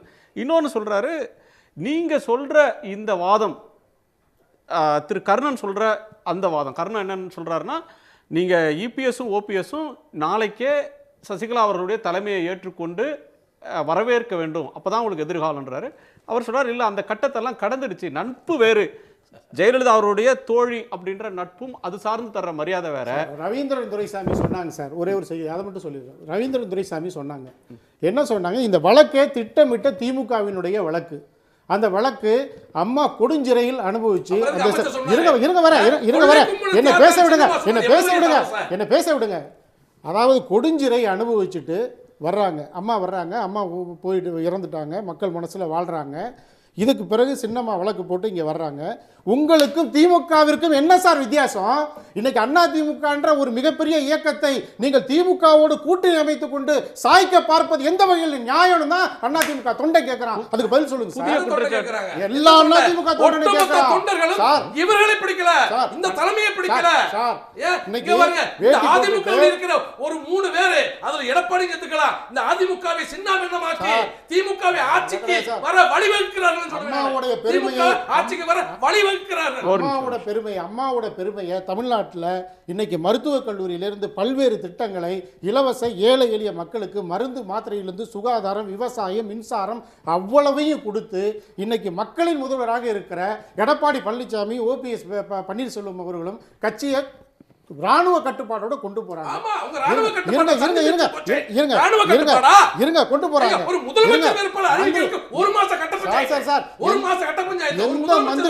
எந்த மந்திரியும் தலை இல்லாம அதுதான் கட்டுப்பாடு. நீங்க ஸ்லீப்பர் செல்லுன்னு சொன்னீங்களே, அதிமுக எந்த ஸ்லீப்பர் செல் உங்களுக்கு வந்துட்டாங்க? எங்களுக்கு இந்த அமைச்சர்களும் எம்எல்ஏக்கள் தேவையில்லை சார். கடக்கோடி தொண்டன், இந்த 1.5 கோடி தொண்டன் எங்க தியாகத்தில் சின்ன ஒரு அமைச்சர்களுக்கு அதிகாரம் முடிய போது அவங்க பின்னாடி வந்துருவாங்க. மறுபடியும் சொல்றேன், உங்களுக்கு எல்லாம் அரசியல் எதிரால வேண்டுமானால் தியாகத்தலைவி சின்னமாவை வரவேறுங்கள். இல்லை என்றால் அரசியல்ல நிதர்சனங்களை தான் பேசணும். அரசியல் விருப்பங்களை பேசுவது வேற. நாடாளுமன்ற மேலவை உறுப்பினர் விஜயகுமார் சசிகலாவை வரவேற்று ட்வீட் போடுகிறார். குறிப்பா ஒரு அந்த கார் சிம்பலை வச்சு போடுறாரு. அவர் நேரடியா வரவேற்பு எல்லாம் போடல, இட்டு போட்டார். கோகுல இந்திரா சசிகலாவுக்கு பரிந்து பேசுகிறார். இந்த ராணுவ கட்டுப்பாடு எங்க போச்சு? ஜெயபிரதீப் வாழ்த்து தெரிவித்து அறிக்கை விடுகிறார். ராணுவ கட்டுப்பாடு எங்க போச்சு? இந்த 3 நாளா கொடி பிடிக்கிறவன், அதிமுக கொடி ஏந்தி இருக்கிறவனுக்கெல்லாம் நடவடிக்கை எடுத்தீங்களா? எடுக்க முடியுமா இனிமேல் உங்களால? முடியாது. அதிமுக தொண்டெல்லாம் வயக்காட்டில் வேலை செஞ்சுட்டு இருக்காங்க சார். நான் உங்களுக்கு கேட்கணும், 2 விஷயம். அரசியல்ல விருப்பங்கள் வேற, நடைமுறை யதார்த்தங்கள் வேற. யதார்த்தம் கசப்பானதா கூட இருக்கும். அதாவது EPS OPS அப்படின்ற இரட்டை இலையை வச்சிருக்கிற இரட்டை தலைமை அப்படின்றது ஒரு பக்கம். இன்னொரு பக்கம் டிடிவி தினகரன், சசிகலா, இதுவரையிலும் டிடிவி தினகரன் அவர் தலைமையில் தேர்தலை சந்திச்சார். இந்த முறை அவங்களுக்கு ஒரு நட்சத்திர பேச்சாளர், நான் ஒரு ஃபெமிலியர் அதிமுக தொண்டர்கள்ட்ட மதிப்பு கொண்ட ஒருத்தர் வர்றாங்க. இந்த யதார்த்தம் 2 பேரும் ஒன்று சேர்வதற்கு வழி இல்லை, 2 பேரும் இந்த தலைமை அவங்க ஏற்றுக்கொள்ள போறதில்லை அப்படின்றது திரு சீனிவாசனுடைய கருத்து. இன்னொன்று அதோட சேர்த்து உங்களுக்கு கேட்கணும், திமுகவுக்கு பி டீம் தான் இவங்க சசிகலா அவர்கள் அப்படின்னு ஒரு கருத்தை இப்போ புதுசா சொல்றாங்க. அது திமுகவுக்கு தேவை இல்லையே. திமுகவுக்கு ஒரு பி டீம் வேணுமா? அவர்கள் வெற்றியின் உச்சியில் இருக்கிறார்கள். அவங்களுக்கு இங்க பி டீம். திமுகவோட பி டீம் நான் கேக்குறேன். ஜெயலலிதாவின் காலம் தொடங்கி அதற்கு பிறகு இந்த கலைஞர் காலம் வரையிலும் தமிழ்நாட்டில் சட்டமன்றத்திற்கு இடைத்தேர்தல் வருகிறது என்றால் எப்போதும் ஆளுங்கட்சி தான் வென்றிருக்கிறது. ஆனால் 23 சட்டமன்ற தொகுதிகளுக்கு இடைத்தேர்தல் நடந்த பொழுது அதிகாரத்தில் இருக்கிற ஆளுங்கட்சியிடமிருந்து 13 இடங்களை திமுக கைப்பற்றி இருக்கிறது. திமுகவுக்கு என்ன தேவை? இது திமுக ஏன் பி டீமுக? திமுகவுக்கு பி டீம் எதுக்கு தேவை? அதாவது எனக்கு 2 விஷயம் கேட்கணும். நான் லட்சுமிகிட்ட கேட்டு வந்துடுறேன். ஒரு நிமிஷம். லட்சுமி, 2 பேரும் அனுதாபம் தேட பார்க்கிறாங்க. திமுக எதிர்ப்புல தான் அதிமுக இருக்கு. அதிமுக தொண்டர்கள்ட்ட சென்டிமெண்டா பேசணும்னா திமுக எதிர்ப்பு, திமுக ஆட்சி வரக்கூடாது அப்படின்னு சொல்றதன் மூலமா பேசணும். திருமதி சசிகலா ஒரு புறத்தில் சொல்றது, எதிரிகள் பொது எதிரி வராமல் இருக்கணும்னா நம்ம ஒன்று சேரணும் அப்படின்னு சொல்றது திமுகவை மறைமுகமாக சொல்றாங்க. அது அதிமுக தொண்டர்கள்ட்ட அந்த சிம்பத்தி ஒர்க் ஆகும், அந்த ஒரு வியூகத்தை, அந்த தந்திரத்தை அவங்க கையில் எடுக்கிறாங்களா, அந்த ஆயுதத்தை அப்படின்றது ஒரு பக்கம். இன்னொரு பக்கம் இல்லை, திமுக ஆட்சிக்கு வருவதற்கு துணை செய்யக்கூடியவர் இந்த பி டீமாக இருக்கக்கூடிய சசிகலா தினகரன் அதிமுக தரப்பு இந்த ஆர்கியூமெண்ட்டை முன்வைக்கிறாங்க. இந்த 2 பேருமே அனுதாபம் தேடுவதற்காக, அதிமுக தொண்டருடைய மனங்களை வெல்வதற்காக இந்த உத்தியை பேசுறாங்களா, இல்லை அதை தாண்டி இதில் எதுவும் உண்மை இருக்கா? என்னை பொறுத்த வரைக்கும் இதுல அதிமுக தொண்டர்களுடைய சிம்பத்திய வாங்கறதுக்காகவோ இல்ல திமுகவிற்கு வழிவிட போறாங்க அப்படிங்கறதெல்லாம் தெரியல. இது பவர் பாலிடிக்ஸா தான் நான் பாக்குறேன். அதாவது தங்களிடம் வைத்திருக்கக்கூடிய அந்த பதவியையும் அதிகாரத்தையும் விட்டு கொடுப்பதற்கு இப்ப இருக்கக்கூடிய அதிமுக தயாராக இல்லை. அதாவது கடந்த வாரம் நம்ம இதே உங்களுடைய நிகழ்ச்சியிலே பேசும்போது அப்ப கூட நான் சொன்னது என்னன்னா, சசிகலா வலிமையானவர். அந்த வலிமையை கட்டாயம் சென்னைக்கு வந்த பிறகு, அதாவது தமிழகத்திற்கு வந்த பிறகு நிரூபிப்பதற்கான எல்லா முயற்சிகளையும் சசிகலா எடுப்பார் அப்படின்னு சொல்லியிருந்தேன். அதற்கான முதல் கட்டம் தான் இன்னைக்கு தொடங்கி இருக்கு. அமைச்சர்களோ இல்ல எம்பிஸோ இல்ல எம்எல்ஏக்களோ இன்னைக்கு அவங்கள நேர்ல போய் பார்க்கல, யாருமே இந்த கூட்டத்துல இல்ல அப்படின்னாலும் எல்லாமே ஒரே நாள்ல இன்னைக்கு வரும்போதே எல்லாம் நடந்துடணும்னு அவசியம் கிடையாது. தேர்தல் அறிவிப்புக்கு இன்னும் நாட்கள் இருக்கிறது. அதற்கு முன்பாக என்ன வேணாலும் நடக்கலாம். இதுக்கு ஒரு சிறந்த உதாரணம் நாஞ்சில் சம்பத் அவர்கள் கூட சொன்னாங்க. ஓபிஎஸ் அவர்களுடைய விளம்பரங்கள் தான். அந்த விளம்பரங்கள் அதுவும் ஸ்டெப் பை ஸ்டெப்பா தான் வருது அவருடைய விளம்பரங்கள். முதல்ல மதுரை தேனி பகுதிகளில் மட்டும் இருக்கக்கூடிய நியூஸ் பேப்பர்ஸ்ல வந்தது. அதுக்கு பிறகு மதுரையில இருக்கக்கூடிய நியூஸ் பேப்பர்ஸ்ல, பிறகு டவுன் சவுத் எல்லா எடிஷன்ஸ்லயும் வந்தது. இப்போ ஞாயிற்றுக்கிழமை அன்னைக்கு சென்னையில இருக்கக்கூடிய நிறைய பத்திரிகைகள்ல வந்திருக்கு. அதுல அவர் ரொம்ப ஸ்டெப் பை ஸ்டெப்பா தான் வந்திருக்காரு. முதல்ல ஜல்லிக்கட்டு நாயகன்னு வந்தது, அதுக்கு பிறகு முதல்வன் ஓபிஎஸ்ன்னு வந்தது. இப்போ நிகழ்கால பரதன், அதாவது ஜெயலலிதா கொடுத்த அந்த வார்த்தைகளை அவர் பயன்படுத்துகிறார். அப்போ அதிமுகவிற்குள்ளாகவே அவங்களுக்குள்ள இருக்கக்கூடிய அந்த அதிகார போட்டி அப்படியே தான் இருக்கு. அதுல எந்த விதமான மாற்றமும் இல்லை. இதுல சசிகலாவினுடைய ரோல் என்னவாக இருக்க போகுது அப்படிங்கிறது தான். அதாவது அமமுக வேறு கட்சி கிடையாது. என்னை பொறுத்த வரைக்கும் AMMK it is an offshoot of ADMK, அவ்வளவுதான். அதிமுகவிலிருந்து வெளியே வந்தவர்கள் தான், அதிமுகவினுடைய தொண்டர்கள் தான் இன்றைக்கு இருக்கக்கூடிய அமமுக தொண்டர்களோ அல்லது அமமுக நிர்வாகிகளோ. இப்போ இதுல எந்த மாற்றமும் இருக்க போறது இல்ல. ஒன்னு சேர போறாங்களோ இல்ல தனியா இருக்க போறாங்களோ, ரெண்டு பேருக்கும் கிடைக்க போறது அதிமுகவினுடைய வாக்குகள் தான். இரட்டை இலை இல்லாமல் பெறக்கூடிய வாக்குகள், இரட்டை இலையோடு பெறக்கூடிய வாக்குகள் அப்படிங்கிறது தான் இதுல இருக்கக்கூடிய ஒன்று. இல்ல ஒரு சட்லான் டிஃபரன்ஸ் இருக்கு லட்சுமி. ஒரு எடப்பாடி பழனிசாமி ஓபிஎஸ் ரெண்டு பேரும் பிஜேபி ஆதரவு அதிமுகவை நடத்திட்டு இருக்காங்க. தினகரன் பிஜேபி எதிர்ப்பு அரசியலை பண்ணாரு. நீங்க கடந்த நாடாளுமன்ற தேர்தலையும் சரி, அதற்கு முன்பு நடந்த தேர்தல்கள்லையும், ஆர்கே நகர் தேர்தலையும் பிஜேபி அரசினால் பாதிக்கப்பட்டவர்கள் நாங்கள், இந்த அடக்குமுறைக்கு பணிய மாட்டோம், இந்த ஐடி ரேடுக்கு பணிய மாட்டோம்னு சொல்லி அரசியல் பண்ணார். அதற்கு பிறகு அவர் இன்னைக்கு தீவிர பிஜேபி எதிர்ப்புல இருக்கிறாரா, பிஜேபி எதிர்ப்பை கூர்மைப்படுத்தினாரா அப்படின்னு தெரியல. ஆனால் அதிமுக தொண்டர்கள்ட்ட ஒரு சாரார் பிஜேபி ஆதரவு மனநிலையிலையும் ஒரு அதிமுகவும், பிஜேபி கூட்டணி அதிமுகவும், இன்னொன்று பிஜேபியை எதிர்க்கிற அதிமுகவுமா இன்னைக்கு மாறி இருக்குல்ல. அந்த நிதர்சனத்தை எப்படி நீங்க மதிப்பிடுவீங்க? குணா, அவங்க பொது எதிரி அப்படின்னு சொல்றதுல பாரதிய ஜனதா கட்சியும் அடக்கம்னு தான் நான் நினைக்கிறேன். என்னை பொறுத்த வரைக்கும் ஆன்டி மோடி அப்படிங்கிற இடத்துல இருந்து சசிகலாவும் சரி தினகரனும் சரி விலகி போக போறது இல்லை. ஆனால் இப்போ வரைக்குமே பிஜேபி இது எல்லாத்தையும், இந்த தமிழகத்துல நடக்கக்கூடிய எல்லா அரசியல் நிகழ்வுகளையும் கொஞ்சம் கூட அவங்க எந்தவித தலையீடும் இல்லாமல் அனுமதிச்சுக்கிட்டே இருக்காங்க. அப்போ இப்ப சசிகலாவிற்கு இருக்கக்கூடிய கட்டாயம் என்னன்னா, அவங்களுடைய பலத்தை நிரூபிக்க வேண்டிய ஒரு கட்டாயத்துல இருக்காங்க. இன்னைக்கு இது ஆன்டி மோடி அப்படிங்கிற ஸ்டாண்டர்டா சசிகலா கட்டாயம் எடுத்து ஆகணும். அதுல இருந்து அவங்களால மாறுபட முடியாது. திரு கர்ணன்ட்ட கேட்கணும். 3-4 விஷயத்தான் இவங்க பேச முடியும். இப்போ இருக்கக்கூடிய பொலிட்டிக்கல் ஆப்ஷன் ஒன்று, அதிமுக அமமுக சசிகலா அவர்கள் எல்லாரும் சேர்ந்த ஒரு மெர்ஜர், அதற்கான சாத்தியக்கூறு அப்படின்றது இன்னைக்கு இருக்கா? ரெண்டாவது, திமுக ஆட்சிக்கு வரக்கூடாது அப்படின்றதுக்காக நாங்கள் தான் உண்மையான அதிமுகன்னு கிளைம் பண்ணுறது. தேர்டு, எங்களுக்கு எடப்பாடி பழனிசாமி அவர்கள்ட்ட நாங்கள் ஆட்சியை கொடுத்துட்டு போனோம், அவங்களால எங்களுக்கு துரோகம் நேர்ந்துருச்சு அப்படின்னு ஒரு அனுதாபம் தேடலாம். இன்னொரு அனுதாபம், மோடி அரசு எங்களை பழிவாங்கிடுச்சு, நாங்கள் சட்டமன்ற உறுப்பினர்கள் பெரும்பான்மையோர் தேர்ந்தெடுக்கப்பட்ட போதும் எங்களை பதவி பிரமாணம் பண்ண விடாமலும் கட்சிக்கு எல்லா விதத்திலையும் இபிஎஸ் ஓபிஎஸ்ஸை சப்போர்ட் பண்ணி எங்களை பழி வாங்கிட்டாங்கலாம். ஒரு பக்கம் பழிவாங்கல் துரோகம், இன்னொரு பக்கம் திமுக ஆட்சிக்கு வந்துருன்ற ஒரு மிரட்டல், எல்லாரும் ஒன்றா இருக்கலாம் அப்படின்னு சொல்கிற இந்த 4 ஆப்ஷன், இந்த 4ல் எதில் ஒர்க் ஆகும்? இல்லை சார், எங்களுக்கு இந்த வழக்கு என்பது திமுக அவர்களால் நடத்தப்பட்டது. திமுக நிர்வாகம் தான் நடத்தி அது தண்டனையாகிறதுக்கு என்னென்ன வழி பண்ணணுமோ அது திமுக தான் பண்ணுச்சு. அதுக்கு நம்ம தான் மோடி தான் தண்டனை ஆகிட்டா நம்ம ஒரு மூடாந்தரமாக பேசிட முடியாது. இல்லை, சிவி சண்முகம் அப்படி சொல்லலையே. எப்படி சொல்லி? சிவி சண்முகம் நேற்றைக்கு டிஜிபிகிட்ட பேட்டி கொடுத்த அவர் ஊரை அடிச்சு ஒலையில போட்டவங்க கொள்ளை அடிச்சவங்க அப்படின்னு அவர் நேரடியாவே சொல்றாரு. சட்டத்துறை அமைச்சராக பொறுப்பேற்று இருக்கக்கூடிய அந்த அமைச்சர் அவர்கள், மரியாதைக்குரிய அமைச்சர் தான் நான் பேசுறேன், அவருக்கு சட்டம் என்னன்னே தெரியல. தனது தலைவியை நம்பர் 1ஆக அந்த வழக்கில் சேர்த்த அந்த தலைவியையும் சேர்த்து தான் சொல்லுகிறார்.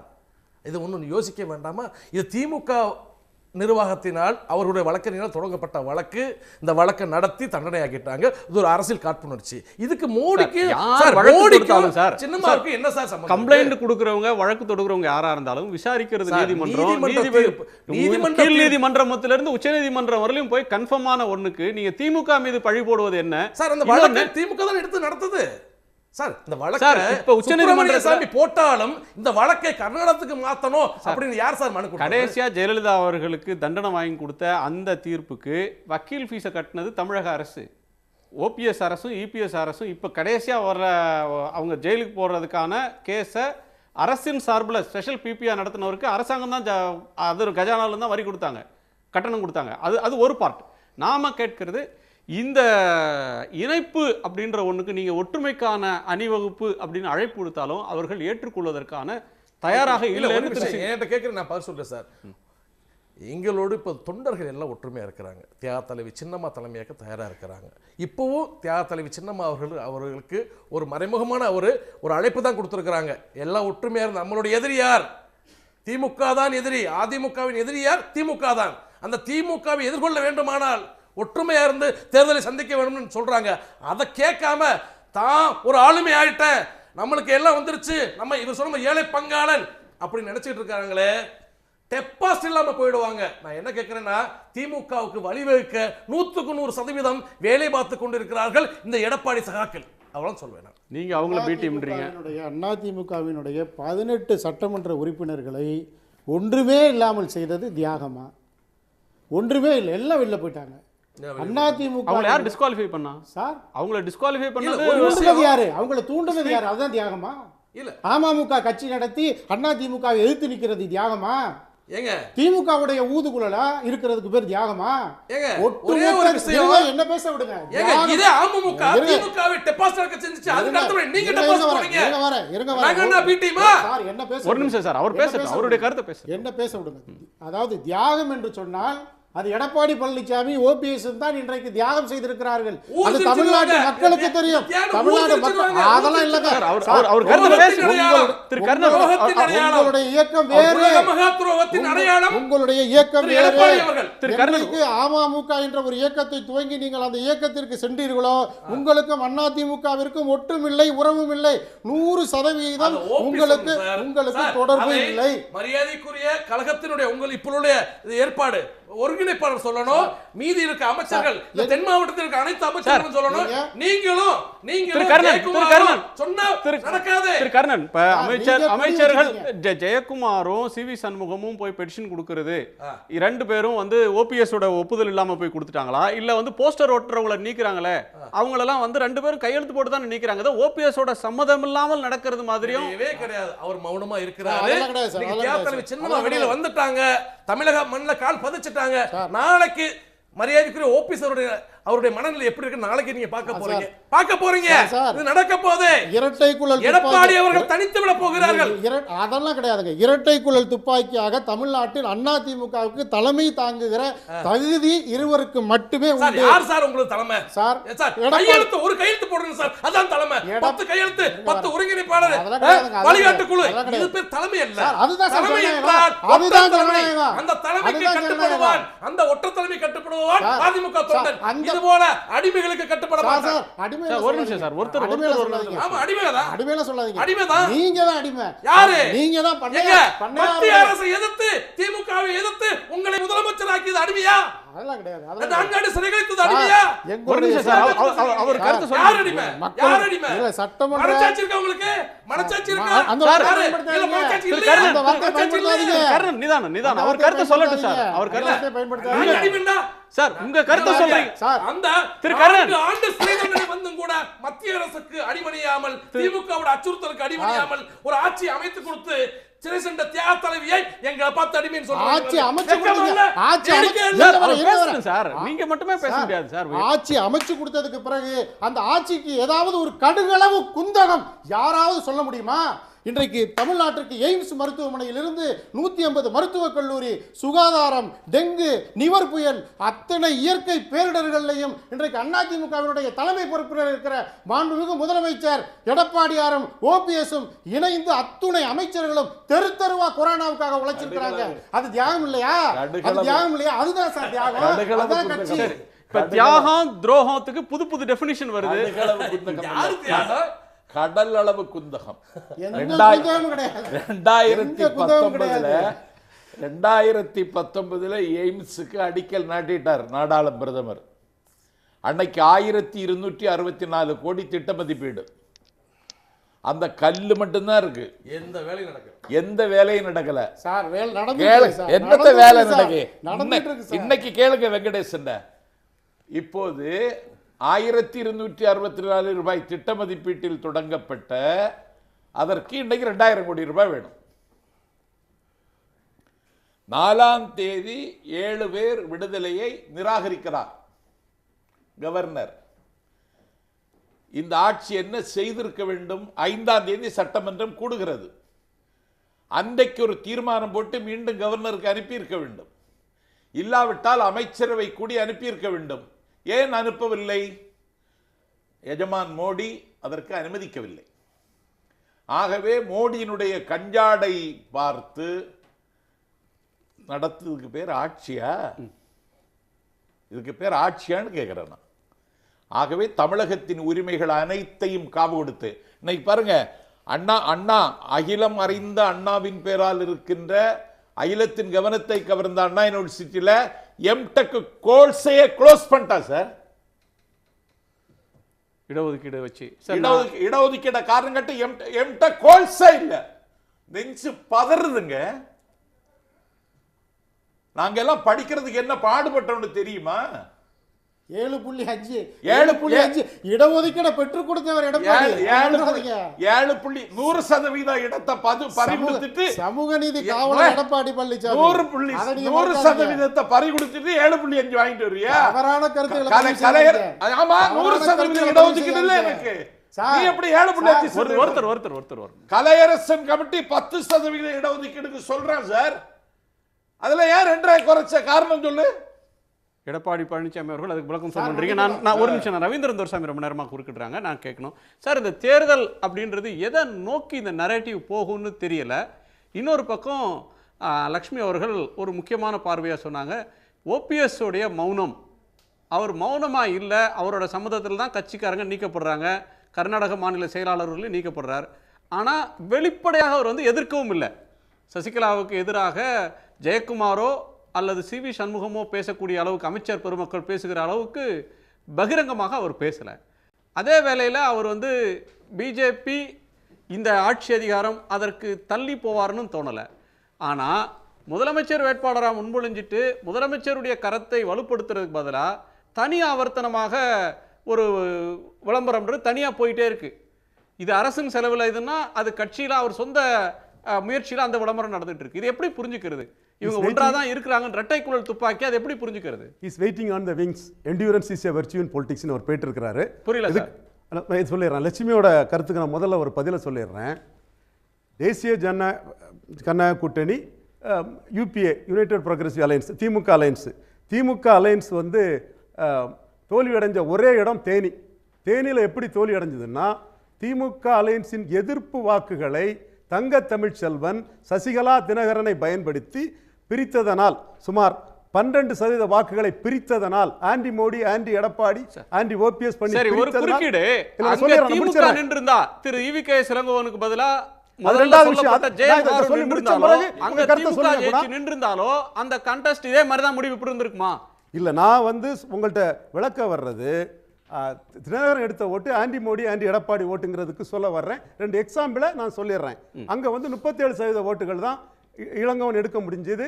தங்க தமிழ்ச்செல்வன் 12% ஓட்டு எடுத்ததுனால தான் 38 தொகுதியில் வெற்றி பெற்ற திமுக அணி ஒரு தொகுதியில் தோல்வியடைந்தது. அந்த ஓட்டு ரெட்டைலைக்கு எதிரான ஓட்டு, ஓபிஎஸ்க்கு எதிரான ஓட்டு. அந்த எதிர்த்து சொல்லி தான் ரெட்டையில செத்தையில வீரப்பா நம்பியார் கையில் உள்ள இலன்னு தினகரன் சொல்லி தான் எடுத்தார்.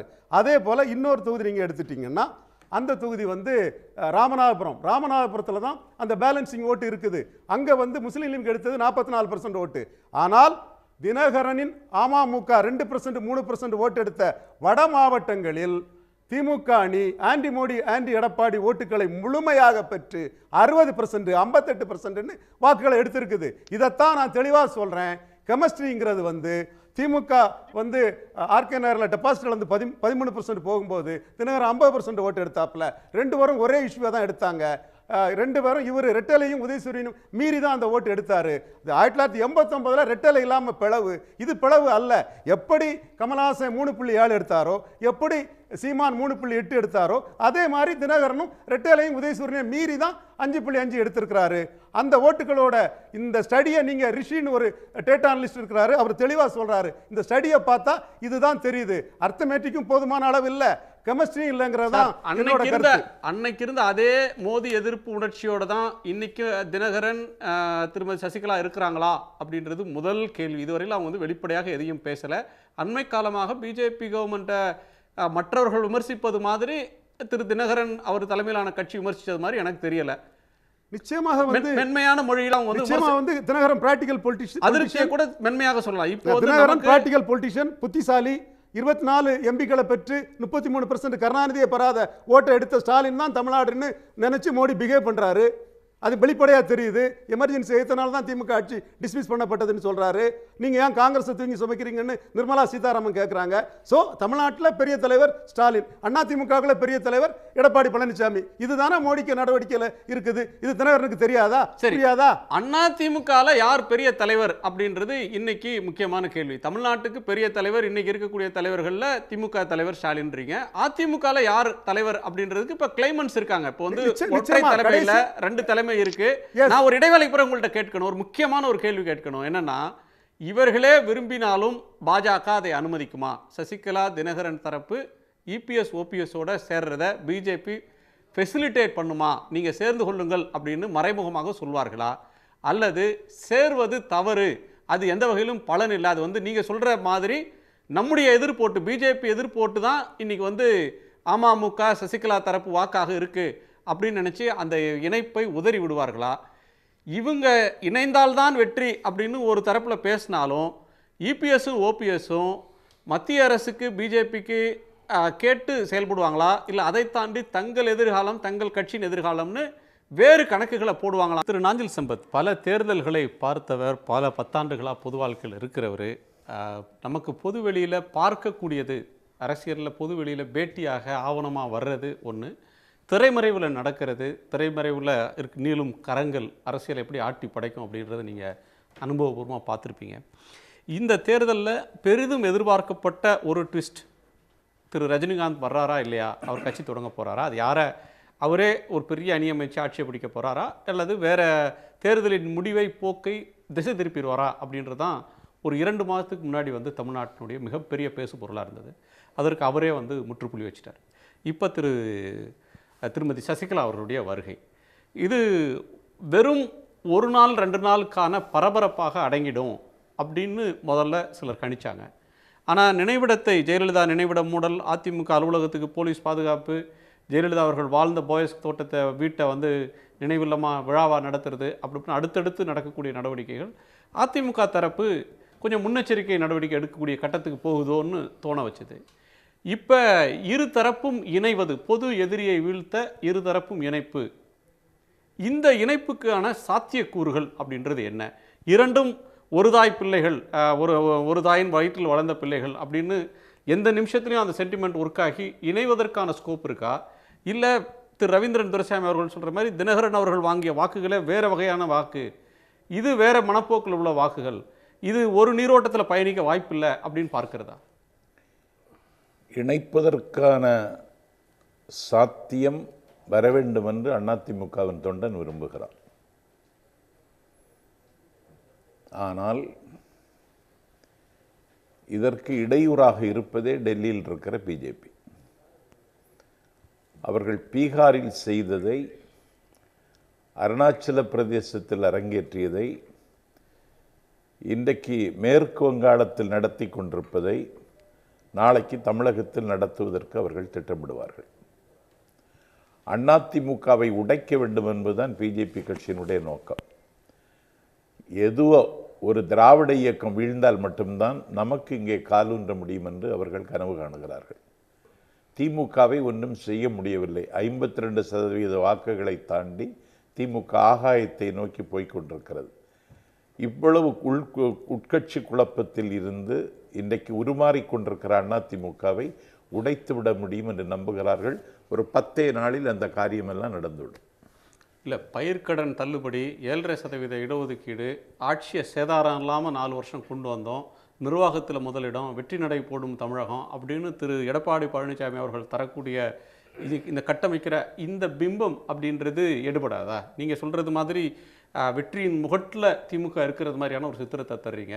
இன்னொரு பக்கத்தில் இவங்க ஆட்சி அதிகாரம் 10 ஆண்டு காலம் நிர்வாகம் பண்ணுற அது தரக்கூடிய சில சௌகரியங்கள் அது அவ்வளோ எளிதாக கடந்து போகக்கூடிய. உங்களுக்கு ஒரு தலைமை வேணும். எம்ஜிஆர் மறைந்ததற்கு பிறகு, எம்ஜிஆர் உடல் நலம் குன்றியதற்கு பிறகு, அமெரிக்காவுக்கு சிகிச்சைக்கு போனதற்கு பிறகு அதிமுகவின் எல்லா அதிகாரங்களும் ஒருவரின் கையில் இருந்ததென்றால் அவருடைய பெயர் ஆரம் வீரப்பன். ஆரம் வீரப்பன் அல்லவா முதலமைச்சர் ஆகியிருக்க வேண்டும்? ஆகலையே. ஜானகியை முதலமைச்சராக்கினார். ஏன்? தமிழ்நாட்டினுடைய ஜாகிரபியும் ஹிஸ்டரியும் அதுதான்.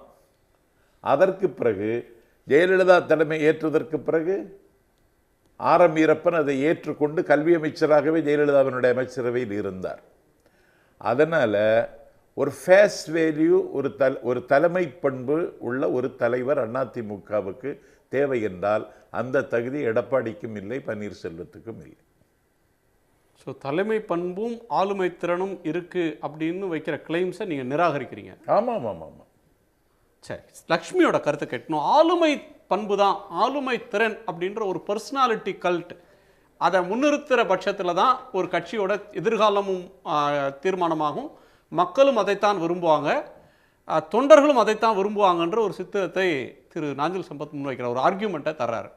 இப்போ எடப்பாடி பழனிசாமி அவர்கள் 4 ஆண்டு காலத்தில், குறிப்பாக அந்த கொரோனா காலத்தில் தினந்தோறும் அறிவிப்புகளை அறிவித்ததன் மூலமாக அவர் ஒரு பர்சனாலிட்டியாக மக்கள் அறிந்த முகமாக எமர்ஜ் ஆகிட்டாரா இல்லையா? இன்னொன்று, நிறைய கிளைமன்ஸ் அதிமுகக்குள்ளே இருந்தாலும் ஃபர்ஸ்ட் அமங் ஈக்குவல்ஸ், எல்லாரும் சமமானவங்க, ஆனால் அவங்கள விட ஒருபடி ஒரு உயர்ந்தவர் அப்படின்ற ஒரு கட்டத்தை அவர் அடையலையா? எடப்பாடி பழனிசாமி அவர்கள் தன்னை ஒரு லீடரா முன்னிறுத்திக்கிறாரு. அவரை தன்னை லீடராகவும் ஒரு பொசிஷன் பண்ணிக்கிட்டாரு. அதாவது தொடர்ந்து அசர்ட்டிவாகவும் இருக்காரு, இல்லைன்னு சொல்ல முடியாது. அது இந்த கடந்த ஒரு 6-7 மாதங்களாகத்தான் அதை நம்ம தொடர்ந்து பார்க்கிறோம். ஏன்னா அவங்க அந்த டேர்ம்ஸ் எல்லாம் நிறையவே காயின் பண்ணியிருக்காங்க. அதாவது விவசாயிகளின் தோழன், விவசாயிகளின் நண்பன், பிறகு முதல்வர், மக்கள் முதல்வர், அப்படி அந்த மாதிரியான நிறைய டேர்ம்ஸை புதுசா அவருக்காகவே நிறைய காயின் பண்ணியிருக்காங்க. இந்த வெற்றி நடை போடும் தமிழகமும் அதுல வர ஒரு அம்சமா தான் நான் பார்க்கிறேன். நீ சொல்ல மறந்தது, நம்மில் ஒருவர் நமக்கான தலைவர், நம்மில் ஒருவர் நமக்கான தலைவர். அதிமுகவில் அவர் தொண்டராக இருந்து முதல்வராக உயர்ந்தவர் அப்படிங்கறத கிளைம் பண்றாரு. ஆனா தொண்டராக இருந்து முதல்வராக உயர்வதற்கு ஒரு காரணம் சசிகலா அப்படிங்கறத நம்ம எல்லாராலையும் மறுக்க முடியாது. ஏன்னா அது ரொம்ப பழைய சம்பவம் எல்லாம் கிடையாது. 2017 தான், ஒரு 4 ஆண்டுகள் தான் இருக்கு. கூவத்தூர்ல நடந்த எல்லா சம்பவங்களுமே எல்லாருக்குமே ஞாபகம் இருக்கும். ஆனா இதுல எங்க நம்ம பேசணும் அப்படின்னா, அதிமுகவை பொறுத்த வரைக்கும் ஒற்றை தலைமை அப்படிங்கிறது தான் எப்போதுமே அதிமுகவினுடைய பலமாக இருந்திருக்கிறது. 2வது, அதிமுக அமைந்ததற்கான காரணமே, அதாவது கருணாநிதி எதிர்ப்பு அல்லது திமுக எதிர்ப்பு அப்படிங்கிற ஒரே ஒரு பார்வையில தான் அதிமுக என்கிற ஒரு கட்சியை எம்ஜிஆர் துவங்குகிறார். அப்போ ஆன்டி கருணாநிதி அப்படிங்கிற ஒரு பாயிண்ட்ல மட்டும்தான் ஏடிஎம்கே பயணிக்க முடியுமே தவிர, அதை தாண்டி, அதாவது ஜானகி அணி ஜெயலலிதா அணியாக இருந்த போது ஜானகி அவர்கள் செய்த தவறு, அன்றைக்கு திமுகவோடு அவர்களுக்கு இருந்த அந்த ஒரு சப்போர்ட், அவங்களுக்கு கிடைச்ச அந்த சப்போர்ட்னாலதான் ஜானகி அணி நிற்காமல் போயிட்டது.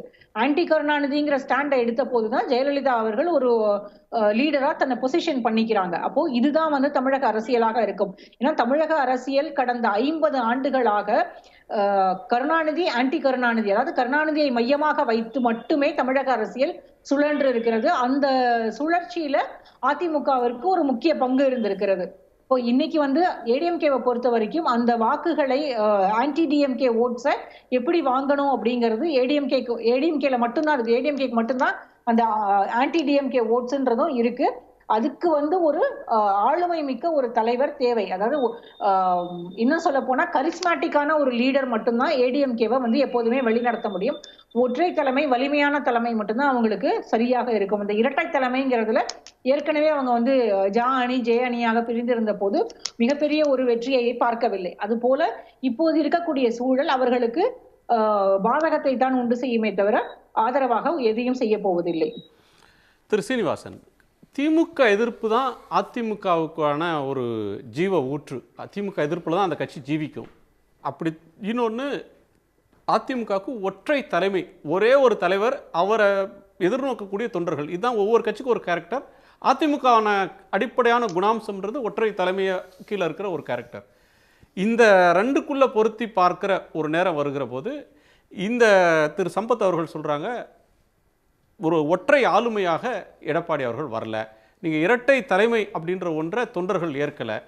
இது பிஜேபி நீங்கள் சேரணும்னாலும் அதிமுகவுடைய பலவீனத்தில், அதிமுகவோட வீழ்ச்சியில் அந்த தொண்டர்களை கைப்பற்றி இப்படி மேற்கு வங்கத்தில் முயற்சி பண்ணுறாங்களோ அது மாதிரி ஒரு முயற்சியை தான் தமிழ்நாட்டில் பிஜேபி பண்ணும். பிஜேபியை மீறி இப்போ இருக்கக்கூடிய அதிமுக தலைமை எதுவும் செய்யாது.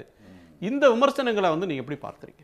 அதிமுக ஒரு ஆர்ப்பரிக்கும் அருவி, குளிர்ந்த நீரோடை, 1.5 கோடி தொண்டர்கள், மக்கள், தமிழக மக்கள் மத்தியிலே மனங்களிலே இடம்பெற்று எளிதாக சந்திக்கக்கூடிய ஒரு முதலமைச்சர். எந்த காரியத்தையும் எந்த குறைகளையும் சொன்னால் அதை தீர்த்து வைக்கின்ற பாங்கும் பண்பும் நிறைந்த பண்பாளர். இத்தனையும் தலைமை பண்பு உள்ள ஒருவருக்குத்தான் அது வர முடியும். அது எடப்பாடியாருக்கு நிறைய இருக்கிறது. செல்லுகிற இடமெல்லாம் கூட்டம், அணிதிரண்டு மக்கள் கூட்டம் அவரை அன்போடு வரவேற்கிறது. இப்போ இன்னைக்கு சின்னம்மா வந்திருக்கிறாங்க. தமிழ்நாட்டிலேருந்து 4000 வாகனம் சென்னையிலேருந்து கிருஷ்ணகிரிக்கு போயிருக்கு. நீங்கள் கொஞ்சம் கவனிக்கணும். 4000 வாகனம் இங்கேருந்து அங்கே போணுச்சு. ஆனால் கிருஷ்ணகிரியில் இருக்கிற கூட்டம் வந்து இல்லையா? ஆனால் தமிழகம் முழுவதும் ஒவ்வொரு பகுதியிலும் பார்த்துட்டு இருக்கிறது வேலூரோட கூட்டம். ஆமாங்க, ஒவ்வொரு பகுதியிலும் எடப்பாடியாருக்கு மக்கள் வரவேற்பு கொடுத்து எழுச்சியை பார்க்கிறோம். ஒன்று. அதுக்கடுத்து பாரதிய ஜனதா எங்களை சேர விடாமல் பண்ணுது, எங்களை வேறு விதமாக அடிமையாக்குது, அப்படி ஆக்குது இப்படி ஆக்குதுன்னு வெளியில் சொல்கிற அந்த திமுக புலம்பல்கள் ஒரு நாளும் எடப்பாடிக்கும் ஓபிஎஸ்க்கும் அது பொருந்தாது. என்ன காரணம்னு கேட்டிங்கன்னா, இசைவு தெரிவிக்க வேண்டிய வேளையில் மத்திய அரசோடு இசைவு தெரிவித்து தமிழகத்திற்கு 4 ஆண்டுகளில் அத்தனை திட்டங்களையும் பெற்று வந்து கொடுத்தது இந்த எடப்பாடி அரசு. அந்த அடிப்படையிலே மக்கள் மனதிலே நீக்கமர நிறைந்து இரட்டை இலை எடப்பாடி, ஓபிஎஸ், புரட்சி தலைவி அம்மா, புரட்சி தலைவர் எம்ஜிஆர், இன்றைக்கு ஒட்டுமொத்தமாக வடிவாக எடப்பாடி இருக்கிறார். எம்ஜிஆர், ஜெயலலிதா, எடப்பாடி பழனிசாமி. ஆமா, இதான் உங்க வரிசை. ஆமா, ஓபிஎஸ் இருக்கிறாங்க. ஓபிஎஸ் இரட்டை குழல் துப்பாக்கியாக இன்றைக்கு மருதுப சகோதரர்களை போல, இன்றைக்கு தேவரை போல, திருமகனாரை போல, இருங்க பெரும்புடுகு முத்திரையரை போல, பெரும்புடுகு முத்திரையரை போல, ரோகி அந்த வார்த்தை சொல்லாதீங்க, ரோகி சொல்லாதீங்க. ஏங்க அதிமுக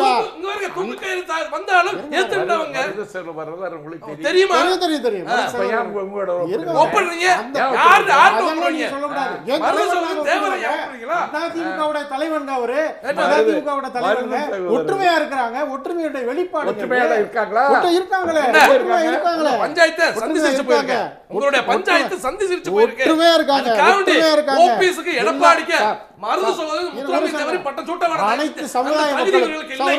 அனைத்து சமுதாய மக்களும் அதிமுகவினுடைய முதலமைச்சரையும் துணை முதலமைச்சரையும் இதயத்தில் எடுத்துக்கொண்டார்கள். இந்த இயக்கத்திற்கு வேறு ஒரு தலைவர் புதிதாக யாரும் தேவையில்லை. எங்களுக்கு எடப்பாடி, ஓபிஎஸ் போதும். அதிமுகவினுடைய வெற்றி நடை போடும் தமிழகத்திற்கு இவர்கள் தான் ஏணிப்படிகள், அதுல மாற்று கருத்து இல்லை. தேனி கர்ணன் அவர்கள்ட்ட கேட்கணும், அதிமுக பாஜகவோட பிடியில் இருக்கு அப்படின்னு சொல்றது திமுக முன்வைக்கக்கூடிய வாதம். நீங்கள் வந்து திமுக தரப்பு இப்படி ஒரு பரப்புரையை மேற்கொள்கிறதுன்றது திரு சீனிவாசன் அவருடைய கருத்து. இன்னொன்று அடுத்து சொல்கிறாரு, இந்த துரோகம்ன்ற அந்த ஆர்கியூமெண்ட்டும் செல்லாது, ஆளுமையாக இரட்டை குழல் துப்பாக்கியாக வளர்ந்து நிற்கிறாங்க. அதிமுகவை இன்னைக்கு இருக்கிற அதிமுகவை பொறுத்தவரையிலும் திருமதி சசிகலா அந்நியர். அதான் அவர் சொல்கிற ஒரு ஆர்கியூமெண்ட். இல்லை, நான் என்ன கேட்குறேன்னா, நாங்கள் வந்து மத்திய அரசோடு இணக்கமாக இருக்கிறோம். ஒரு ஆளுங்கட்சி தமிழகத்தை ஆளக்கூடிய ஒரு அரசு மத்திய அரசு இணக்கமாக இருக்கலாம், அரசோடு இணக்கமாக இருக்கலாம் சார். குருமூர்த்தியோட அடிமையா இருக்க கூடாதுன்னு சொல்ல வரோம். அந்த கட்சியோட குருமூர்த்தியோட அடிமையா இருக்க கூடாதுன்னு சொல்ல வரோம். குருமூர்த்தியோட தனிநபர்களை பற்றி ஏன் பேசிட்டு தனிநபர்கள் வந்து கட்சி சின்னபின்னமா கருத்துக்களை பேசலாம் சார், கருத்துக்களை பேசலாம். தனிநபர்கள் பிஜேபியோட செய்தி தொடர்பாளர் அதிமுக உள்கட்சி விவகாரத்தில் சின்னமா விவகாரத்திலோ அதிமுக விவகாரத்திலோ தலையிட மாட்டேன், அது அவர்களுடைய பிரச்சனை என்று பிஜேபியினுடைய செய்தி தொடர்பாளர் நேத்து பத்திரிகையில் நீங்க பத்திரிகை பாருங்க குருமூர்த்தி கூறுகிறார். இந்த எடப்பாடி அவர்களும் ஓபிஎஸ் அவர்களும் ஆண்மையற்றவர்கள் சொல்றாரு. அதுக்கு எதிர்ப்பு தெரிவிக்கிற அதிமுக தொண்டைவர் நான் தெரிவிச்சேன். எங்களுடைய தலைவர்கள் நாங்க ஓட்டு போட்டு நாங்க தேர்ந்தெடுத்தோம், நாங்க முதலமைச்சர் ஆக்கணும், அந்த அகமானம் எங்களுக்கு இருந்துச்சு. அன்னைக்கு அதிமுக செய்தி தொடர்பாளர் யாரும் எதுக்கல, இதே சின்னம்மாவினுடைய விசுவாசி நான் எதிர்த்த, நீ சொல்றது தகுதி இல்லை அப்படின்னு. ஏன்னா இதெல்லாம் இல்ல இல்ல திருமதி சசிகலா இன்னைக்கு தேதிக்கு அதிமுகவுக்கு அந்நியர். இன்னைக்கு அதிமுகவின் பொதுச் செயலாளர் சார் அந்நியர். இவர் சொல்லுவாரு பாவம் என் கூட வந்துருவாரு சார். நாளைக்கு அண்ணன் பேச்சாளருடைய ஸ்டாண்டிங்கே மாறிடும், எல்லாருக்கும் மாறிடும் சார். ஒரு சில அவங்களுக்கு தொல்லைகள் இருக்கு, தொரட்டுகள் இருக்கு. ஆட்சி அதிகாரம் 2-3 மாசம் சிறப்பா நடத்திட்டு சின்னம்மா ஆசீர்வாதம் பெறலாம்னு வெயிட்டிங் இருக்காங்க சார். இதெல்லாம் எல்லாம் தெரியும் சார், வேற எதுவும் இல்ல. அதிகாரத்துல இருக்கிறதுனாலேயே ஏதோ ஒண்ணு அவங்கள தடுக்க, அதுதான் சார், வேற எதுவுமே இல்ல. நம்மளோட பத்திரிகையாளர் ஆர்கே ராதாகிருஷ்ணன் என்பது தொத்து நோய், அது கண்ணை மறைக்கும். அண்ணா அழகா சொன்னார், கண்ணை மறைக்கும் அப்படின்னு அண்ணா யதார்த்தத்தை பார்க்க மறுக்கும். ஆமா கண்ணை மறைக்கும்னாரு. கண்ணை மட்டுமல்ல, சமகாலத்தில் கருத்தையும் மறைக்கிறது. எந்த கருத்தை மறைச்சிருச்சு? எந்த கருத்தை மறைச்சிருச்சு? இன்னைக்கு அதிகாரம் இருப்பதுனால அவங்க இப்படி இருக்காங்க. நான் கேட்குறேன், ஒரு 3 அமைச்சர்களை தவிர வேற எல்லாரும் பேசாம இருக்காங்களே, என்ன காரணம்? கட்சியினுடைய ஒருங்கிணைப்பாளரே பேசாம இருக்காரு, ஏன் என்ன காரணம்? எல்லா கருத்துக்கும் எல்லாரும் பேசிட்டு இருக்கணும்னு ஒண்ணு அவசியம் அது இல்லையே. ஒருங்கிணைப்பாளர் அவங்க எதிர்த்து பேசலையே. ஒருங்கிணைப்பாளர் தான் சார் அதிருப்தி கொடி எதையும் அவங்க காட்டலையே சார்.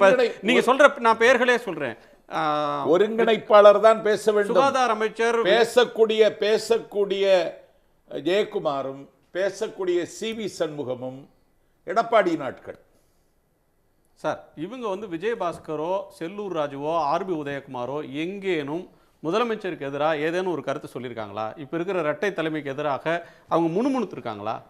சசிகலாவுக்கு எதிராக ஏதாவது சொல்லியிருக்காங்களா? சொல்லுவாங்களா? சொன்னதான் அவங்க விசுவாசத்தை ஏற்றுப்பீங்க. ஆமாம், சவால் விடுற சொல்லுவாங்களா? சரி, உங்க சவால் அவங்க ஏற்கிறாங்களான்னு ஏற்க மாட்டாங்க. ஜெயக்குமார் செய்தி தொடர்பாளர் ஏற்க மாட்டாங்க. கட்சியினுடைய அதிகாரப்பூர்வ செய்தி தொடர்பாளர் திரு ஆர்கே ராதாகிருஷ்ணனுடைய கருத்தை கேட்டு வந்து, திரு ஆர்கே, இன்னைக்கு இருக்கக்கூடிய டர்ன் அவுட்டை எப்படி பார்க்குறீங்க? இது தமிழக அரசியல் களத்தில் இந்த தேர்தல் நரேட்டிவை எப்படி இது கட்டமைக்கும்னு பார்க்குறீங்க? இந்த க்ரௌட், இதனுடைய மொபிலைசேஷன், அதுக்கு அதிமுக ஆற்றும் எதிர்வினை, இது சசிகலா அவர்கள் சிறைக்கு பிறகு பேசியிருக்கக்கூடிய இன்றைய பேச்சு, ஒன்றிணைதல், பொது எதிரியை வீழ்த்துதல், இதை நீங்க எப்படி பார்க்குறீங்க ஆர்கே? இதுல வந்து அவர்களுக்கு மிக தெளிவாக ஒரு பிளான் இருக்கிறதாக பார்க்கிறோம். அதாவது சின்ன விஷயத்துல இருந்து, அந்த கொடி விஷயத்துல இருந்து நாம் பார்க்கிறோம். கொடி நீங்க கட்டக்கூடாது, உங்க வண்டியில கட்டக்கூடாதுன்னு சொன்னோம்னா அவங்க அந்த வண்டியில இருந்து இறங்கி இன்னொரு வண்டியில ஏறாங்க. அது வந்து அதிமுக ஒன்றிய கவுன்சிலருடைய வண்டியா இருக்கிறது. அதுல இருந்து ஆரம்பிச்சு அது வந்து இன்டைரக்டா அட்மிட் பண்ணிக்கிற மாதிரி இல்லையா? நீங்க வந்து I am legally not entitled to own that block, அது அதிமுக கொடியை கட்டுவதற்கு சட்டப்படி எனக்கு உரிமை இல்லை அப்படின்னு அவரே மறைமுகமா ஒப்புக்கிற மாதிரி இல்லையா? அப்ப கொடி வந்து எந்த கார்ல போறாங்கன்றது பிரச்சனை இல்லை, கொடி கட்டுற கார்லாம் அவங்க கார் ஆயிடுமா? உங்க சொந்த கார்ல கொடி கட்ட முடியாதுன்றது இன்னைக்கு இபிஎஸ் ப்ரூவ் பண்ணிருக்காங்களே இந்த டீம். இல்ல, அது உண்மைதான். ஆனால் அதுல வேற ஒரு சுவாரஸ்யம் இருக்குது. அதாவது அங்க ஒரு குழப்பம் நடந்திருந்தால், அதாவது போலீஸோட தகராறு வந்திருந்தால் அங்க ஒரு குழப்பம் வந்திருக்கும். அமமுக தொண்டர்கள் வந்து கொஞ்சம் கொந்தளித்திருப்பார்கள். அங்கேயே ஒரு லாண்ட் ஆர்டர் பிரச்சனையாகி அது தேவையில்லாத இன்னொரு திசையில வந்து கம்ப்ளீட்டாக இந்த, அதாவது இவர்கள் சென்னைக்கு வருகிறது தான் இன்னைக்கு மிக முக்கியமான ஒரு செய்தியாக அமமுக தரப்புல இருந்து, சசிகலா தரப்புல இருந்து, தினகரன் தரப்புல இருந்து அவர்கள் பண்ணக்கூடிய விஷயம், செய்யக்கூடிய விஷயம், அதான் இன்னைக்கு போக்கஸா இருக்கணும் என்று மிக தெளிவா இருந்தார்கள். அப்ப அதுல வந்து எந்த அளவுக்கு வந்து சாதுரியமாக செயல்பட்டார்கள் என்றுதான் நான் பார்க்கிறேன். அப்ப அதுல வந்து இந்த கம்ப்ளீட் இந்த கான்ஃபரன்டேஷன் வந்து தவிர்க்க வேண்டும். போலீஸா இருக்கின்ற கான்ஃபரன்டேஷன் ஆனாலும் சரி, பாக்கி இருக்கின்ற நபர்களான கான்ஃபரன்டேஷன் ஆனது. இரண்டாவதாக அந்த என்னது ஆன்மீக அரசியல் இருக்கு இல்லையா, அதற்கு வந்து ஒரு முற்றுப்புள்ளி இன்னைக்கு வச்சிருக்காங்க. நேரா வந்து ஹவுசூர்ல கோயில்ல போயிடுறாங்க, திண்ணறி வைக்கிறாங்க, அங்க ஒரு 2 நிமிஷம் உட்கார்றாங்க, அதன் பிறகு எந்திரிச்சு வந்துடுறாங்க. அதன் பிறகு பேசின பேச்சுக்களாலும் சரி, எல்லாமே வந்து ஒரு மிக தெளிவான ஒரு புரிதலின் அடிப்படையில், ஒரு பிளானுடைய அடிப்படையில் செயல்பட்டு கொண்டிருக்கிறார்கள். அப்ப இது வந்து இவங்களை வந்து லேசாக காண முடியாது. ஆமா, போன முறை வந்து 5.27% தான் ஓட்டு எடுத்தாங்க, அப்ப சசிகலா அம்மையார் உள்ள இருந்தாங்க, சசிகலாவை பத்தி ரொம்ப மோசமான ஒரு இமேஜ் வந்து தமிழக மெம்பாடம் இருக்கிறது, அது இவர்கள் கசிய விட்டது தான், இதெல்லாம் உண்மைதான். ஆனால் நாம பார்க்க வேண்டியது இவ்வளவுதான். அதிமுக தொண்டன் அவர்களோட இருக்கானா இல்லையா, மக்கள் இருக்கானா இல்லையாங்கிறது அடுத்த விஷயம்.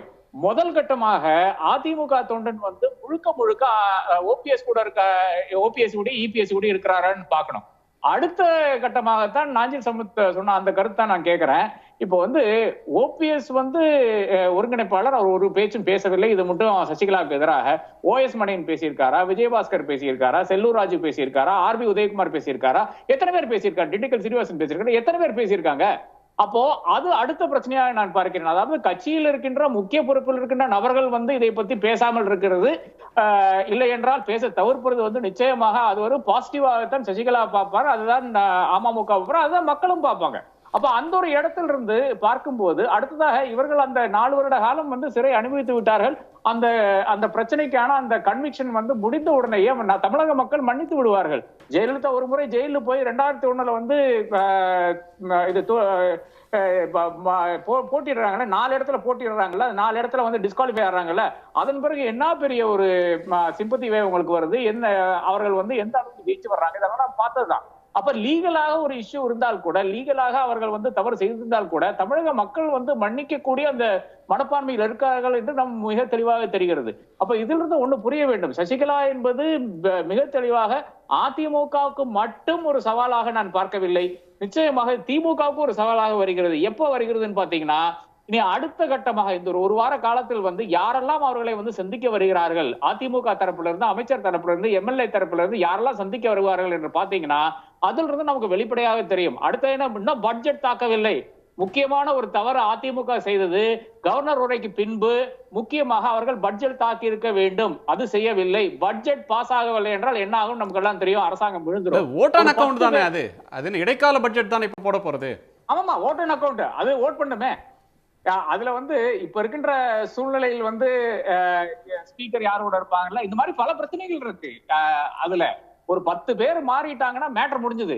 மேட்டர் முடிஞ்ச உடனே அது சசிகலாவுக்கு பெரிய ஒரு பிரீத்தர் கொடுக்க போது. இதை பத்தி ஃப்ரண்ட் லைன்ல கூட எழுதியிருக்கான அந்த வாட்டி. அதாவது இப்போ ஒரு அந்த பட்ஜெட் தாக்க முடியாவிட்டால் அடுத்ததாக அடுத்த வரும் பிரச்சனை, அடுத்த வாரம் தாக்க முடியாவிட்டால் அடுத்த வரும் பிரச்சனையை வந்து பாராளுமன்றம் முடிகிறது, சென்ட்ரல் பாராளுமன்றம் முடிகிறது. அதன் பிறகு பாராளுமன்றம் கூடுறது மார்ச் 13ஆம் தேதி தான். இதுல பல பிரச்சனைகள் வருது. முக்கிய பிரச்சனை என்னவென்றால், அது ஓட் ஆன் அக்கவுண்ட் எடுக்காம இங்க ஒரு தேர்தல் நடத்த முடியாது. அப்போ தேர்தல் ஆணையம் தள்ளி வைக்கிறதுக்கான அந்த வாய்ப்பு கூட இருக்கு. எல்லாம் யூகங்கள் அடிப்படையில் தான் நான் பேசிக்கொண்டிருக்கேன். அது அந்த ஒரு வாய்ப்பு இருக்கிறது. அதனால் திமுகவினுடைய தலையாய கடமை எப்படியாச்சும் இந்த பட்ஜெட்டை பாஸ் பண்ண வைக்கணும். பாஸ் பண்ணவில்லை என்றால் இந்த தேர்தல் தள்ளி போகும் என்ற அளவுக்கு கூட ஆகலாம். இதுதான் ஒரு பிரச்சனையாக நான் பார்க்கிறேன் திமுகவை பொறுத்தவரை. புது புது குண்டுகளை அள்ளி வீசுறீங்க, ஒரு கான்ஸ்பிரசி தியரி மாதிரியே இருக்கு. ஆனா இதெல்லாம் அரசியல்ல நடக்காதுன்னு சொல்ல முடியாது. ஏன்னா நினைச்சு பார்க்க முடியாத நிறைய சம்பவங்கள் திடீர்னு நடந்துடும். நான் ரவீந்திரன் துரைசாமி அவர்கள்ட்ட கேட்கணும். திரு ஆர்கே சொன்னதும் திரு சம்பத்தும் ஒரு புள்ளியில் இணையறாங்க. ஏன் மூத்த அமைச்சர்கள் திண்டுக்கல் சீனிவாசனோ, ஆர்பி உதயகுமாரோ, செல்லூர் ராஜுவோ அல்லது டாக்டர் விஜயபாஸ்கரோ, காமராஜோ, ஓஎஸ் மணியனோ இதில் வாய் திறந்து பேச மறுக்கிறார்கள்? அப்படி வாய் திறக்காதனாலேயே அவங்க ஸ்லீப்பர் செல்லா அப்படின்னு நீங்கள் கேட்க முடியாது. ஆனால் அவங்க கனத்த மௌனத்தை கடைபிடிக்கிறாங்க. அது வந்து சசிகலாவுக்கு சாதகம். அப்படி வந்து அந்த ஒரு பாயிண்ட்ல 2 பேரும் ஒன்றிணைகிறாங்க. ரெண்டாவது, சசிகலா அவர்கள் பலம் பெறுவது என்பது அதிமுகவுக்கு மட்டும் இல்லை, எடப்பாடி ஓபிஎஸ்க்கு மட்டும் இல்லை, திமுகவுக்கே அவர் வந்து ஒரு பிரைமரி சேலஞ்சராக வரப்போகிறாங்க. இது அதுக்கு பிறகு அவர் சொன்னதெல்லாம் அந்த பட்ஜெட்டு, ஓட்டான் அக்கவுண்ட், தேர்தல், இன்னும் சட்டமன்றத்து தேர்தலுக்குள்ளேயே வேறு திருப்பங்கள் நடக்கும்னு சொல்கிறதெல்லாம் நீங்கள் எப்படி பார்க்குறீங்க? இல்லை, அதில் 2வது கருத்தை நான் ஒத்துக்கிறேன். அதிமுகவோட அந்த பிளவுங்கிறது 2019 முடிஞ்சு போச்சு. It is over. சசிகலாவை ஒதுக்கி வச்சு, சசிகலாவை தள்ளிக்கிட்டு, சசிகலா ஒரு மேட்டரும் இல்லை ஃபேக்டரும் இல்லைன்னு சொல்லி தான் 18% ஓட்டு எடுத்திருக்கிறாங்க. தேனியில் ஜெயித்திருக்காங்க. ஸோ அன்னைக்கே முடிஞ்சு போச்சு. முதல் சுற்றிலே சொன்னேன், 97ல் மதிமுக திமுக 96லே முடிஞ்சு போன மாதிரி அது முடிஞ்சு போச்சு. அடுத்தபடியாக என்னோட கருத்து, ஆன்டி மோடி ஆன்டி எடப்பாடி பண்ணி தான் சசிகலா எமர்ஜ் ஆக முடியும்னு சொன்னால் ஆர்கே சொல்லக்கூடிய கருத்தை என்டால்ஸ் பண்ணி தான் நான் ஏற்கனவே பேசியிருக்கேன். ஆர்கே இப்போ வந்து சொல்கிறார், நான் ஏற்கனவே அதை மட்டுமே நான் சொல்கிறேன். இது முடிஞ்சு போச்சுங்கிறது என் கருத்து. அதிமுகவில் டிவிஷனுங்கிறது 96ல் மதிமுக திமுக முடிஞ்சு போன மாதிரி 2019லே முடிஞ்சு போச்சுங்க என் கருத்து. அடுத்தால சசிகலாவுக்குள்ள முடிஞ்சு போச்சுன்னா க்ளோஸ் சாப்டர்ன்ற ஒரு கணக்கே வருது. இஷ்யூஸ் மாறிட்டு அந்த எலெக்ஷனோட அந்த பிரிவினை முடிஞ்சு போச்சுங்கிறது என் கருத்து. இல்ல மெர்ஜருக்கு வாய்ப்பு இல்லன்றீங்க. அதிமுக அமமுகன்றது ரெண்டு தனி என்டிட்டிஸ். எஸ், ரெண்டு பேருமே ஆன்டி மோடி ஆன்டி எடப்பாடி பண்ணாங்க. அதுல ஸ்டாலின் தலைமையில 53 குவிஞ்சிட்டு ஸ்டாலின் அபரிதமா ஓட்டு எடுத்த இடத்துல தினகரன் ஓட்டு எடுக்கல. தினகரன் ஓட்டு எடுத்த ஏற்கனவே புள்ளிவரத்தோட சொன்னேன். தேனியில வந்து 37% ஓட்டு தான், ராமநாதபுரத்தில் 44 தான், வட தமிழகத்தில் ஃபுல்லா 55-60ன்னு ஸ்வீப் பண்ணிட்டு போச்சு திமுக. ஸோ அந்த voters sentiment anti Modi anti Edappadi தான். இப்பவும் சசிகலா மோடியால ரொம்ப பாதிக்கப்பட்டவர், அதுல எந்த மாறுபட்ட கருத்து இல்லை.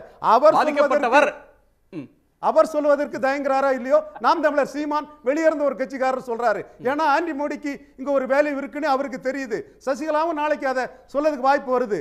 அதிமுக அமமுகங்கிறது 2096 திமுக மதிமுக மாதிரி 2019லே முடிஞ்சு போச்சு. என்னமே இஷ்யூஸ் வேறங்கிற அடிப்படை தான் என்னோட இது. மேலும் 41% எடுத்த ஜெயலலிதா ஓட்டு 5.5 அமமுக எடுத்தது மட்டுமில்ல, கமலஹாசன் 3.7 எடுத்த ஓட்டு அதிமுக ஓட்டு தான். சீமான் சிறிய எண்ணிக்கை ஜாதிகள் 3.8 ஓட்டு தான். எல்லாத்துக்கும் மேல அது திமுக காங்கிரஸ் ஓட்டு இல்லையா? அது வந்து மோடி இல்ல, ஏன்னா அவங்க ஸ்ட்ரக்சரே 43 தான் வரும். திமுகவே ரெட்டையில ஓட்ட 10% உதயசூரியன் எடுத்திருக்காப்புல, கருணாநிதி செய்யாத சாதனையை ஸ்டாலின் செய்திருக்காப்புல. ஸோ என்டையர் டைனமிக்ஸ் மாறியாச்சு. நடக்க போறது பாசிட்டிவ் ஓட்டுக்கான எலெக்ஷன். எடப்பாடி எப்படி நிற்காருன்னு பார்ப்போம், சசிகலாவை எப்படி டீல் பண்றாருன்னு பார்ப்போம், ராமதாஸ் எப்படி டீல் பண்றாருன்னு பார்ப்போம், பாஜகவை பார்லிமெண்ட் எலெக்ஷன் மாதிரி டீல் பண்றாரா கண்டெயின் பண்றாராங்கிறத பார்ப்போம், தேமுதிக எப்படி டீல் பண்றாதான்னு பார்ப்போம். இதுவரை அரசியல் ரீதியா ராமதாஸுக்கு 7.1 கொடுத்த அந்த கூட்டணி பேச்சுவார்த்தையில ராமதாஸ் வெற்றி பெற்றார், எடப்பாடி தோல்வியடைந்தார். இதை தவிர பாஜகவுக்கு take it or leave it offer கொடுத்து தென்சென்னையை கூட கொடுக்கல. அரசியல் ரீதியா எடப்பாடி எப்படி நிற்பாருன்னு பார்த்துட்டு சொல்லுவோம். உங்களுக்கு வந்து ஒரு பாயிண்ட், அதாவது பாமகவுக்கு கடந்த முறை ஒதுக்கின 7 MP ஒரு ராஜ்யசபா அந்த இடத்துல வந்து எடப்பாடி சறுக்கி விட்டார் அப்படின்ற பார்வை நீங்க சொல்றீங்க. சறுக்கி விட்டான்னு சொல்ல, நான் 6+1 கொடுப்பாருன்னு சொன்னேன். 7+1 கொடுத்ததுல அவங்களுடைய கூட்டணி விவகாரம் விழுந்தாரு நான் சொல்றேன். அவங்களுடைய கூட்டணி விவகாரம். நீங்க வந்து எடப்பாடி வந்து அதுதான் அரசியல், அதுதான் அரசியல். புரியுது. எடப்பாடி 7 சீட் கொடுத்த பாஜகவுக்கு எடப்பாடி 5 சீட் கொடுத்து கண்டெயின் பண்ணாரு. எடப்பாடி பிஜேபி எப்படி டீல் பண்ண போறாரு, பிஎம்கே எப்படி டீல் பண்ண போறாருன்றது தான் உங்க கன்சர்ன். ஆனா சசிகலாவை டீல் பண்ணிட்டாரு. சசிகலா ஓட்டு தன்னோட எதிர்ப்பு ஓட்டு. சசிகலாவை எப்படி டீல் பண்ண போறாரு, சசிகலா அவங்களை எப்படி டீல் பண்ண போறாங்கன்றது ஒரு பாயிண்ட். நான் உங்களை கேட்கிறது, அவரோட சீனியர் கேபினட் கலீக்ஸ் மூத்த அமைச்சர்கள் அவங்கள அவர் எப்படி டீல் பண்ண போறாரு? அவங்க வந்து அவரோட தான் இருக்காங்களா? நிச்சயமா கருணாநிதி டிஸ்மிஸ் பண்ண பிறகு ஒரு பெரிய டெசர்டர்ஸ் வந்து கருணாநிதி விட்டு போனாங்க. அப்ப குமரி ஆனந்தன் சொன்னாரு, எம்ஜிஆர் போன பிறகு திமுக கருணாநிதி தான், என்ன யாரும் போனா அவங்க நிழல் கூட போகாது, கை பை தான் போகும்னு அண்ணாவால் தம்பி வா தலைமை ஏற்கவான்னு சொல்ல திராவிட இயக்க மூத்த தலைவர் நெடுஞ்செழியனை விமர்சிச்சாரு. இன்னைக்கு வந்து அதோட வெயிட்டானவங்க இருக்கிறாங்க, நான் மறுக்க வரல. விஜயபாஸ்கர்லாம் வெயிட் தான், எடப்பாடி கூட தான் இருக்கிறார். அவரு ஃபங்க்ஷனில் பார்க்கும்போது தெரியுது. ரெட்டையில நிற்க ஓகேன்னு சொல்லக்கூடியவங்க இபிஎஸ் ஓபிஎஸ் கூட இருப்பாங்க. இல்லை சசிகலா பெரிய ஃபோர்ஸ் நினைக்கக்கூடியவங்க டெசர்ட் பண்ணுவாங்க. அது போக போக தான் தெரியும். இன்னைக்கு வந்து சாதிச்சது ரெட்டையில தான் சாதிச்சிருக்கு. அது உதயசூரியன் தோத்திருக்கலாம், பெட்டகத்தோட 3 மடங்கு 3.5 மடங்கு சாதிச்சு இருக்கு. நாங்குநேரில் சசிகலா இல்லாமலே ஜெயலலிதா கும்மிடிப்பூண்டி காஞ்சிபுரத்துல இலையை விட சூரியன் பெருசுன்றது நீங்க சம்ம பண்றீங்கன்னு நான் புரிஞ்சுக்கிறேன். அது நான் ஏன் சம்ம பண்ணணும்? கருணாநிதியோட பெரிய ஓட்டு எடுத்து 24 MP சீட்டு ஸ்டாலின் வந்தது வெளிப்படையா தெரியுதே, அது நான் ஏன் சம்மஸ் பண்ணணும்? உண்மைதானே? நான் திரு சம்பத் அவர்கள்ட்ட கேட்கணும். ரவீந்திரன் துரைசாமி ஒரு பொலிட்டிக்கல் பாயிண்ட் முன் வைக்கிறார். அது அதிமுகவுக்கு அன்டிஸ்பியூட்டட் லீடர் இன்னைக்கு திரு ஸ்டாலின், அது போல அஇஅதிமுகவுக்கு அன்டிஸ்பியூட்டட் லீடர் திரு எடப்பாடி பழனிசாமி. அவரும் இப்போ வந்து இரட்டை தலைமைன்ற அரேஞ்ச்மெண்ட்டுக்குள்ள அது இருந்தால் கூட அது நடைமுறையில் ஒற்றை தலைமை தான். அவர் சசிகலாவை அவர் ஏற்றுக்கொள்ள போவதில்லை, பிஜேபியை அவர் எப்படி டீல் பண்ணுறாருன்னு பார்க்கணும் அப்படின்னு ஒரு கருத்தை சொல்கிறாரு. இப்போ அதிமுக என்றால் ரெட்டையில அதை விட்டுட்டு போகக்கூடியவங்களாம் நாவலருக்கு கூட போனது மாதிரி ஒன்றும் இல்லாமல் போய்விடுவார்கள். டெசர்டர்ஸ் துரோகம் செய்து விட்டோ அல்லது கட்சி அதிருப்தியில் வெளியேறவங்கெல்லாம் யாரெல்லாம் எடப்பாடியோடு இருக்கிறாங்களோ அவங்க மட்டும்தான் அதிமுகவா இருப்பாங்க, மீதி ஆட்களுக்கு அடையாளம் இல்லாமல் போய்விடுவாங்க. 77 கருணாநிதி கூட இருந்த மாதிரி அது மாதிரி திரு ரவீந்திரன் துரைசாமி சொல்றாரு. இல்ல தலைவராயிட்டார் அவர் எடப்பாடி. அந்த அளவுக்கு ரவீந்திரன் துரைசாமி சொல்றாரு. அந்த அளவுக்கு அவர் வாரிசா, அதிமுகவோட வாரிசா எடப்பாடி சார்? என்ன சார் இந்த அளவுக்கு? நான் நாஞ்சில்கிட்ட கேட்டேன், ஒரு நாஞ்சிலோட கருத்தை கேட்டுறேன்.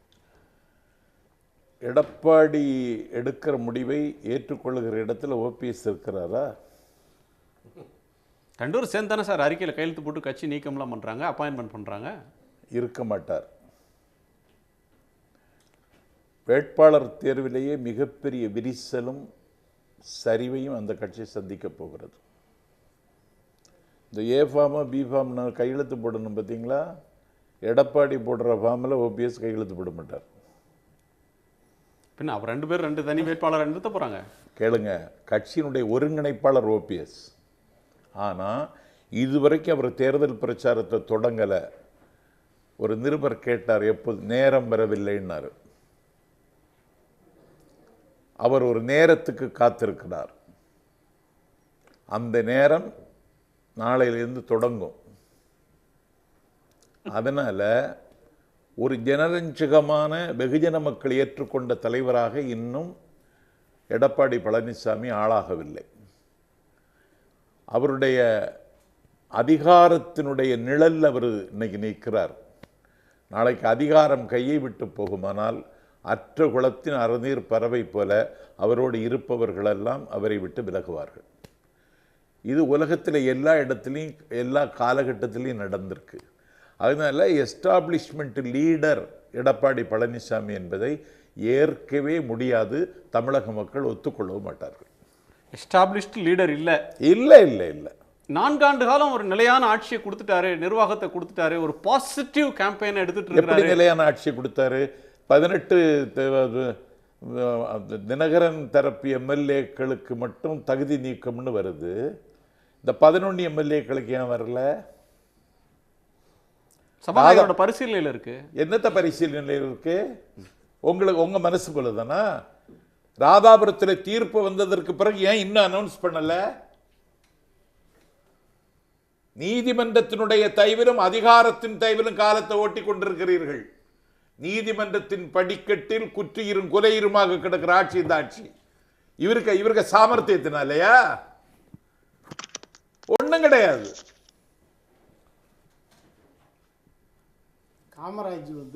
அமைச்சர் காமராஜ் கொரோனாவில் பாதிக்கப்பட்டு இருக்கிறார். அவருக்கு இயற்கையிலேயே பத்திரிகையாளர்கள் சந்திக்கிற பழக்கம் இல்லை. சரி, ஓஎஸ் மணியன் மாண்புமிகு எங்கள் மாவட்டத்தை சேர்ந்த விஜயபாஸ்கர் துறை ரீதியான பேட்டி கொடுப்பாரு செய்தியாளர்களுக்கு. வேறு அரசியல் பேச மாட்டார். ஒட்டுமொத்தமாக செய்தியாளர்களை சந்திக்கிற பொறுப்பு ஜெயக்குமார் மற்ற இவங்களை அந்த தொடர்பாளராக போட்டு அவங்க தான் செய்தி சொல்லுவாங்க. நீங்கள் தான் சொன்னீங்க ஒரு காலத்துக்கு முன்னாடி ஜெயலலிதா அவர்கள் இருக்கும்போது யாரும் பத்திரிகையாளர்களை சந்திக்க மாட்டாங்க. இப்போ எல்லா அமைச்சர்களுக்குள்ளும் என்ன திறமை இருக்குது அப்படின்றது இப்போ தான் தெரியுது. செல்லூர் ராஜ் பாருங்க எவ்வளோ அழகாக பேசுகிறாரு, ராஜேந்திர பாலாஜி பாருங்க எவ்வளோ லாவகமாக பேசுகிறாரு, ஆர்பி உதயகுமார் பாருங்க எவ்வளோ அடுக்குமொழியில் பேசுகிறாரு. இப்படி ஒவ்வொருத்தரை பற்றி சிலாகிச்சாங்க. இப்போ அவங்களாம் திடீர்னு மௌனமாகறாங்க. இல்லை, அதுதான் சொல்கிறேன். துறை ரீதியான செய்தி அதை சொல்கிறதுக்கு அவங்களுக்கு உரிமை இருக்குது, அவங்க சொல்லுவாங்க. அரசியல் செய்தியை சொல்கிறதுக்கு அதிமுகவில் ஆட்கள் இருக்கிறாங்க. ஒன்று சார், 2 நாளைக்கு முன்னாடி டிஜிபி ஆஃபீஸ் வாசலுக்கு வரும்போது நான் 3 மந்திரியும் நீங்கள் பேசுங்க, நான் பேசுங்க, அல்லது நீங்கள் பேசுங்க. அது இல்லை சட்டத்துறை அமைச்சருங்கிற அடிப்படையில் அவர் மீன்வளத்துறை அமைச்சர் நீங்கள் சொல்லுங்கன்னு சொன்னார். அவ்வளோதான். இதில் ஒரு இது பண்ண முடியாது. அடுத்து இப்போ பெங்களூரில் நடந்த முதல்ல ராதாகிருஷ்ணன் சார் சொன்னார் இல்லைங்களா, அதாவது காவல்துறை சட்டத்துடைய ஆட்சி நடக்குது, இராணுவ கட்டுப்பாடோடு இந்த இயக்கம் இருக்குதுங்கிறத அவர் ராதாகிருஷ்ணன் சார் அழகாக சொன்னார். ஒரு காவல்துறை ஆய்வாளர் அமமுக தொண்டர்கள்ட்ட ஒளிபெருக்கியில் பேசுகிறார். என்ன பேசுகிறாருன்னா, நீதிமன்றத்தில் இது மாதிரி இருக்குது, நீங்கள் கொடி கட்டக்கூடாதுன்னு சொல்கிறாரு. அந்த அமமுக தொண்டர்கள் அதிமுக அரசையும் காவல்துறையும் சிறப்பாக எங்களுக்கு ஒத்துழைப்பு கொடுத்தாங்கன்னு தான் சொன்னாங்க. சிறப்பாக போயிட்டு இருக்குது. இதில் ஓபிஎஸ் தனியாக கருத்து சொல்லணும், வேட்பாளர் நியமிக்கிறதுல ஏஃபார்ம் பிஃபார்ம் கொடுக்குறதுல பிரச்சனை, அதுக்கெல்லாம் நம்ம ஜோசியக்காரர் இல்லை. நான் என்ன சொல்கிறேன்னா, அரசியலில் ஒரு கட்டுப்பாடோடு எடப்பாடி முதலமைச்சர் தலைமையிலையும் ஒருங்கிணைப்பாளராக இவங்களும் இருந்து இயக்கம் வீறு நடை போடுது. நம்ம ஏன் இதுக்கான ஒரு அரசியல் ஆலோசனைகளை சொல்லி பிரிஞ்சிருவாங்கன்னு நம்மளையே அதை பண்ணணும்? அது வேணாம். நான் என்ன சொல்கிறேன், அதிமுக உழைப்போம் என்று அதிமுக தலைமை அலுவலகத்தில் இருந்து பேட்டி கொடுத்து விட்டு அடுத்த நாள் 4 பக்க அறிக்கை வருது. இதுதான் ஒன்றுபட்ட உழைக்கிற லட்சணமா? ஓ பன்னீர்செல்வம் தன்னுடைய சாதனைகளை சொல்லவே கூடாதுன்றீங்களா? அது எப்படி சொல்ல முடியும்? அதுல ஏன் அந்த சீஃப்க்கு படத்தையே போட மாட்டேங்கிறீங்க? சார், வேற ஒரு கட்சியில நடக்குமா? முதலமைச்சர் படம் வேற ஒரு கட்சியில நடக்குமாங்க? துணை முதலமைச்சர் படம் சீஃப்க்கு படத்தையே போடாம 4 பக்க விளம்பரம் வேற ஒரு கட்சியில நடக்குமா? அவரே தான் சார் அந்த கட்சிக்கு சீஃப், ஒரு தலைமை ஒருங்கிணைப்பாளர் அவர் தான். ஆட்சிக்கு சீஃப் நடக்குமா ஒரு கட்சியில? நகராது.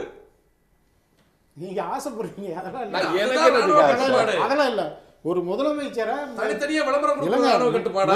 முதலமைச்சர் பேட்டி கொடுக்கறது முதலமைச்சரை பெருமைப்படுத்துறதுல தவறு இல்லையே. முதலமைச்சர் ஆற்றல் மிகுந்த முதலமைச்சரா, எல்லா மக்களுக்கும் தலைவனா இருக்கிற ஒரு முதலமைச்சர், காமராஜருடைய சத்தியத்தையும் அண்ணாவுடைய தத்துவத்தையும் அம்மாவுடைய கடமையையும் இன்னைக்கு சிறப்பாக செஞ்சுட்டு இருக்கிற ஒரு அமைச்சர், முதலமைச்சர். அவரை பெருமைப்படுத்துறதுல நம்ம என்ன குறைஞ்சு போயிட்டோம்?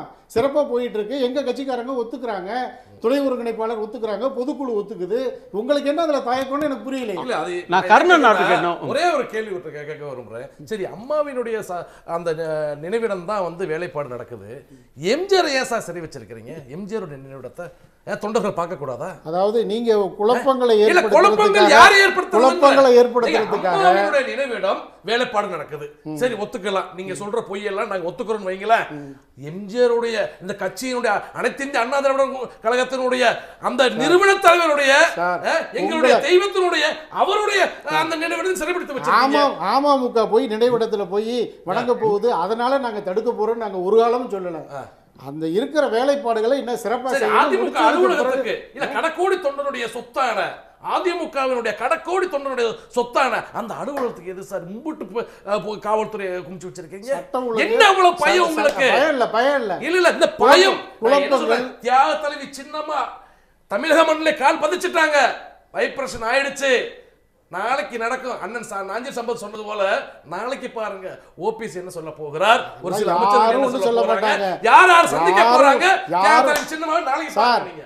அமமுக அது உங்களுடைய அமைப்பு சிறப்பா போயிட்டு இருக்கு, அதுல பிரச்சனை இல்ல. இது எங்களுடைய சார், எங்களுடைய அதிமுக, எங்களுடைய 1.5 கோடி தொண்டர்கள், முதலமைச்சர், துணை முதலமைச்சர், இதுதான் எங்களுடைய கட்சி. இந்த கட்சி உங்களை கண்டு ஏன் பயப்படணும்? ஜெயக்குமார் சொல்றாங்க காவல்துறை கேட்டுச்சு. சரி, நாங்க காவல்துறையை மதிக்கிறோம், எங்களிட்டு எந்த தவறும் இந்த ஒரு சில அந்த அதிமுகவை பிளவுபடுத்தக்கூடிய ஒரு சில அமைச்சருக்காக அவங்க எது சதித்திட்டம் பண்ணி கலவரத்தை உண்டு வரணும்னு வேற வண்டியே சின்னமா மாறினாங்க. ஏன்னா அதிமுக அம்மாவின் ஆட்சின்னு அம்மா தான் அமைச்சு கொடுத்துட்டு போனாங்க. தேர்தலை சின்னமா அந்த ஆட்சிக்கு அவப்பேர் வரக்கூடாது, ஒரு கலவரம் வரக்கூடாதுன்னு வண்டியே மாறி போனாங்க. அந்த அளவுக்கு ஒரு மரியாதை உள்ள மனுஷன் எங்க தேர்தலை சின்னமா. நீங்க எங்க போனாலும் செக் போஸ்ட். இன்னைக்கு சார் எங்களுக்கு வரவேற்பு பாயிண்ட் பூந்தமல்லி பக்கத்துல இந்த ராஜீவ்காந்தி நினைவுலகத்து பக்கத்துல ஒரு டோல்கேட்ல ஒத்த கடை திறக்க விடல. ஒரு டீ விக்கிற வரேன்னா அவனை அடிச்சு பத்திரம் காவல்துறை. வண்டி ரோட்ல போக கூடாது, பைக்கார போக கூடாது. என்ன அராஜகம், என்ன அராஜகம்! மக்கள் பாக்குறாங்க. தொலைக்காட்சி தெரியல, கேபில பறிச்சுட்டாங்க. செல்ல என்ன படம் எடுக்கிற, செல்ல இப்படி வச்சாலும் செல்ல என்ன படம் எடுக்கிறீங்க அப்படின்னு தொண்டர்களை மிரட்டுறதும் ரொம்ப அவப்பேராகி போச்சு. அதிமுக தொண்டர் மனசுலையும் பொதுமக்கள் மனசுல ரொம்ப அவப்பேரை சம்பாரிச்சுட்டாங்க இந்த ஆட்சி. காவல்துறையை ஏவி விட்டு அவ்வளவு கொடூரம். கட்டுப்பாடு என்ன கட்டுப்பாடு? ஒழுக்கம், சட்ட ஒழுங்கு கிடக்கூடாது அப்படின்ற ஒரு நல்ல எண்ணத்துல ஒரு முன்னெச்சரிக்கை. அவ்வளவுதான். அம்மாவின் நினைவிடம் திறக்கிற போது லட்சக்கணக்கான பொதுமக்களை கொண்டு வந்து என்ன கட்டுப்பாட்டை கொண்டு வந்தீங்க? கொரோனா முற்றிலும் குணமடைஞ்சிருச்சா? திறப்பு விழான்னு சொன்ன உடனே மக்கள் பூரா அணிதிரண்டு பஸ் விட்டு காசை கொடுத்து கொண்டு வந்து சென்னைய பாருங்க சொல்லி வந்த கூட்டம் சார். அம்மாவையும் புரட்சி தலைவரையும் பாக்குறதுக்கு வண்டி போட்டு கூட்டிட்டு வர வேண்டிய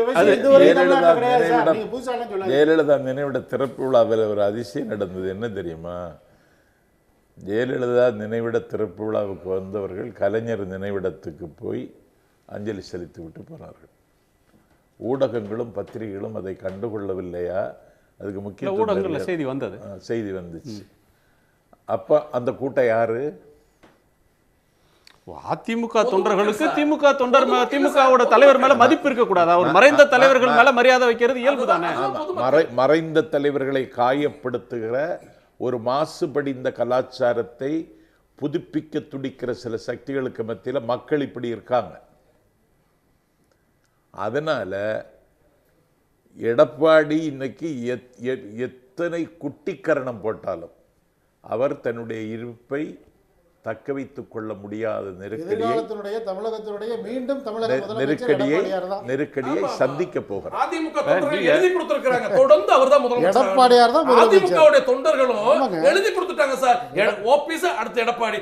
இவர் சொல்றாரு ஒரு மேடையில, அதிமுக தொண்டைங்க கூட முதலமைச்சர் ஆகலாம், நீங்க வழிவிட்டு கொடுங்க, 4 வருஷம் ஆண்டுட்டீங்க, நீங்க வழிவிட்டு கொடுங்கன்ற, மறுபடியும் நான் தான் முதலமைச்சர், நான் உங்களோட அப்ப விட்டு சொத்தான்னு கேட்கிறேன். அதிமுகவுடைய அந்த கட்சியோட எம்எல்ஏக்கள், அந்த கட்சியோட பொதுக்குழு என்டார்ஸ் பண்ணிடுச்சு, அந்த கட்சியோட உயர்நிலை குழு ஓபிஎஸ் என்டார்ஸ் பண்றாரு. அதை நீங்க எப்படி क्वेश्चन பண்றீங்க எனக்கு புரியல. முதல்ல சார் ஒரு கட்சியோட பலம் என்ன சார்? தொண்டர்கள் இருந்தா தான் கட்சியோட பலம். அவங்க வாக்கு சேகரிக்கணும், வீதி வீதியா வீடு வீடா சென்று ரெட்டலைக்கு ஓட்டு போடுங்க அவங்க மனசார கேட்கணும்.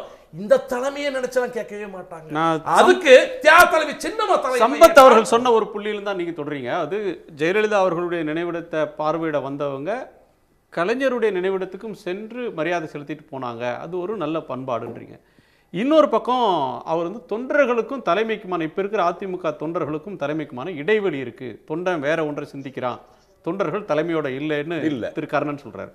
நான் உங்கள்கிட்ட கேட்கறது, இப்போ ஒரு செக்ஷன் ஆஃப் ஏடிஎம்கே கேடர்ஸ், ஒரு குறிப்பிட்ட சாரார், ஒரு பகுதி அளவிலான அதிமுக தொண்டர்கள் அந்த தலைமையின் மீதான பிடிப்பை இழந்து எதிர் முகாமுக்கு போக தொடங்கிட்டாங்களா? அதனுடைய வெளிப்பாடுன்னு அது சொல்றதா?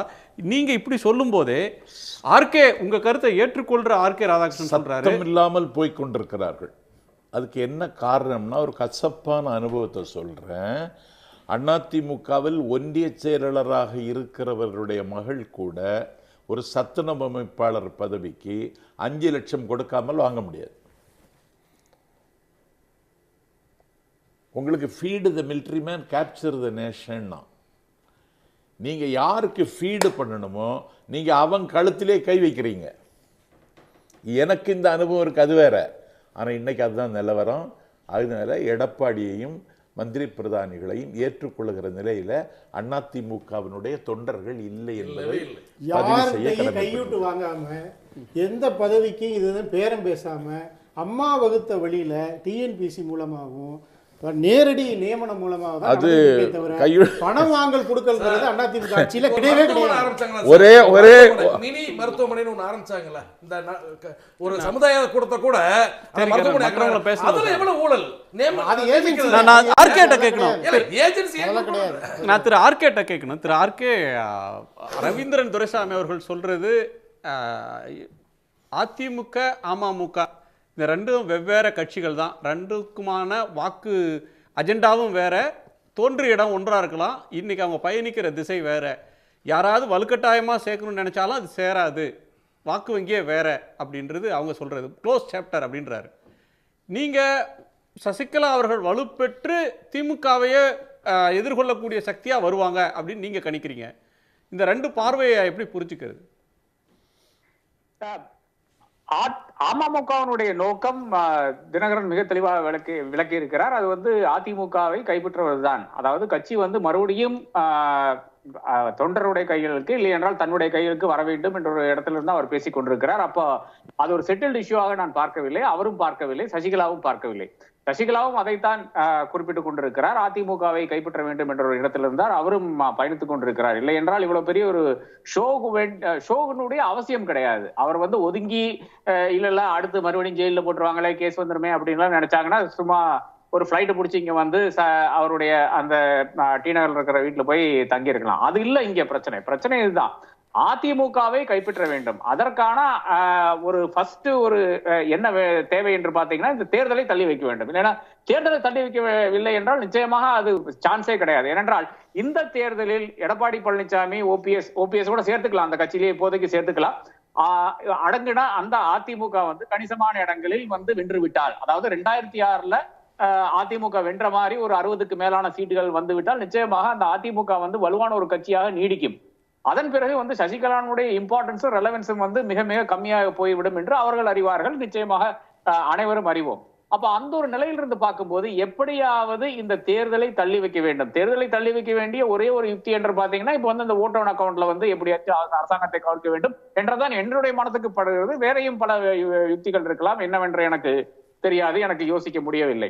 அப்போ அதுதான் முதல் கட்டமாக இருக்கும். 2 மாசத்துல வந்து இது ஒரு கம்ப்ளீட்டாக செய்ய முடியுமா, அதாவது கட்சியை கைப்பற்றுறது கம்ப்ளீட்டாக செய்ய முடியுமா, டெல்லியில் இருக்கின்ற தலைமையை வந்து பாஜகவினுடைய தலைமையினோட ஒரு டீல் போட முடியுமா என்று பார்த்தால் அது வந்து இயலாத விஷயமா இருக்கிறது. டெல்லியிலிருந்து இருக்கின்ற தலைமை எதற்கு பணியும் என்று பாத்தீங்கன்னா இவருடைய பாப்புலாரிட்டிக்கு மட்டும்தான் பணியும். அதாவது இப்ப இருக்கின்ற அதிமுக வந்து ஒரு வயபிள் காம்பினேஷன் இல்லை, இவர்கள் தேர்தல் நின்றால் முழுக்க கம்ப்ளீட்டாக ஒரு அட்ரஸ் இல்லாமல் போய்விடுவார்கள் என்று அவர்களுக்கு உணர்ந்த பிறகுதான் அவர்கள் வந்து இப்போ வந்து அந்த சாக்கடை ஆனாலும் சரி அதை கூட நாங்க ஏத்து போனெல்லாம் குருமூர்த்தியை வச்சு பேச வைக்கின்றது அதனுடைய விளைவாகத்தான் என்று பார்க்கிறேன்.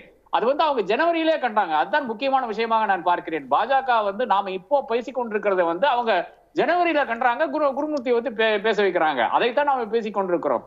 அப்போ அப்படி இருக்கின்ற ஒரு பட்சத்தில் திரு குருமூர்த்தி அவர் கருத்தை சொன்னாரு, கங்கா ஜலம் இல்லை, என்ன ஜலம் இருந்தாலும் சாக்கடை ஜலம்னா கூட தீ அணைக்க பயன்படுத்திக்கணும்னு திருமதி சசிகலா அவர்களை ரெஃபர் பண்ணி பேசுறாரு. அதாவது ஒரு நோக்கத்தை அடையணும்னா யாரை வேண்டுமானாலும் சேர்க்கணும்னு. ஆனால் அதற்கு பிறகு டெல்லிக்கு முதலமைச்சர் எடப்பாடி பழனிசாமி அவர்கள் போன பிறகு பிரைம் மினிஸ்டரை பார்த்த பிறகு வெளியில் வந்து 100% அவங்களுக்கு இடம் இல்லைன்னு சொல்கிறாரு.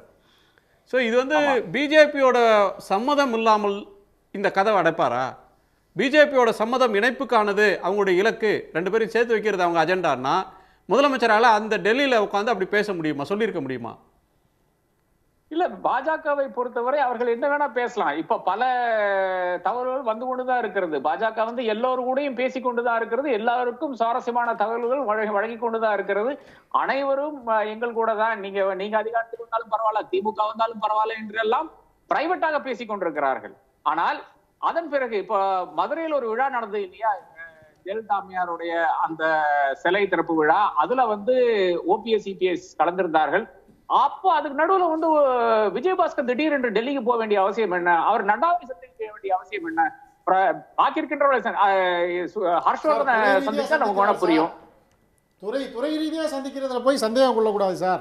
ஜேபி நட்டா பழைய மந்திரி சார், இப்ப மந்திரி அல்ல அவரு. நான் பேசி முடிச்சிடறேன். பழைய சுகாதார நட்டா என்பவர் முன்னாள் சுகாதாரத்துறை அமைச்சர், இந்நாள் சுகாதாரத்துறை அமைச்சர் கிடையாது.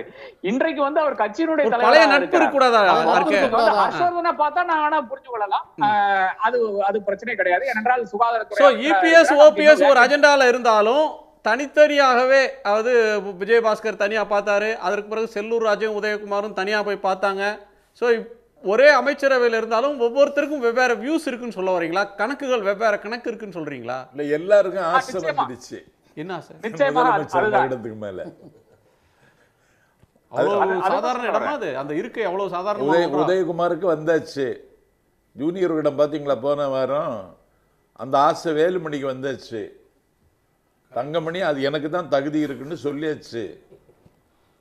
யாருனாலும் ஆசைப்படலாம், வாய்ப்பு யாருக்கு அமைகிறது முக்கியம். நான் திரு ரவீந்திரன் துரைசாமி அவர்கள்ட்ட கேட்கணும், நீங்க சில அமைச்சர்களுடைய மௌனம் அப்படின்றது எதனாலன்ற ஒரு கேள்வி அப்படியே இருக்கு.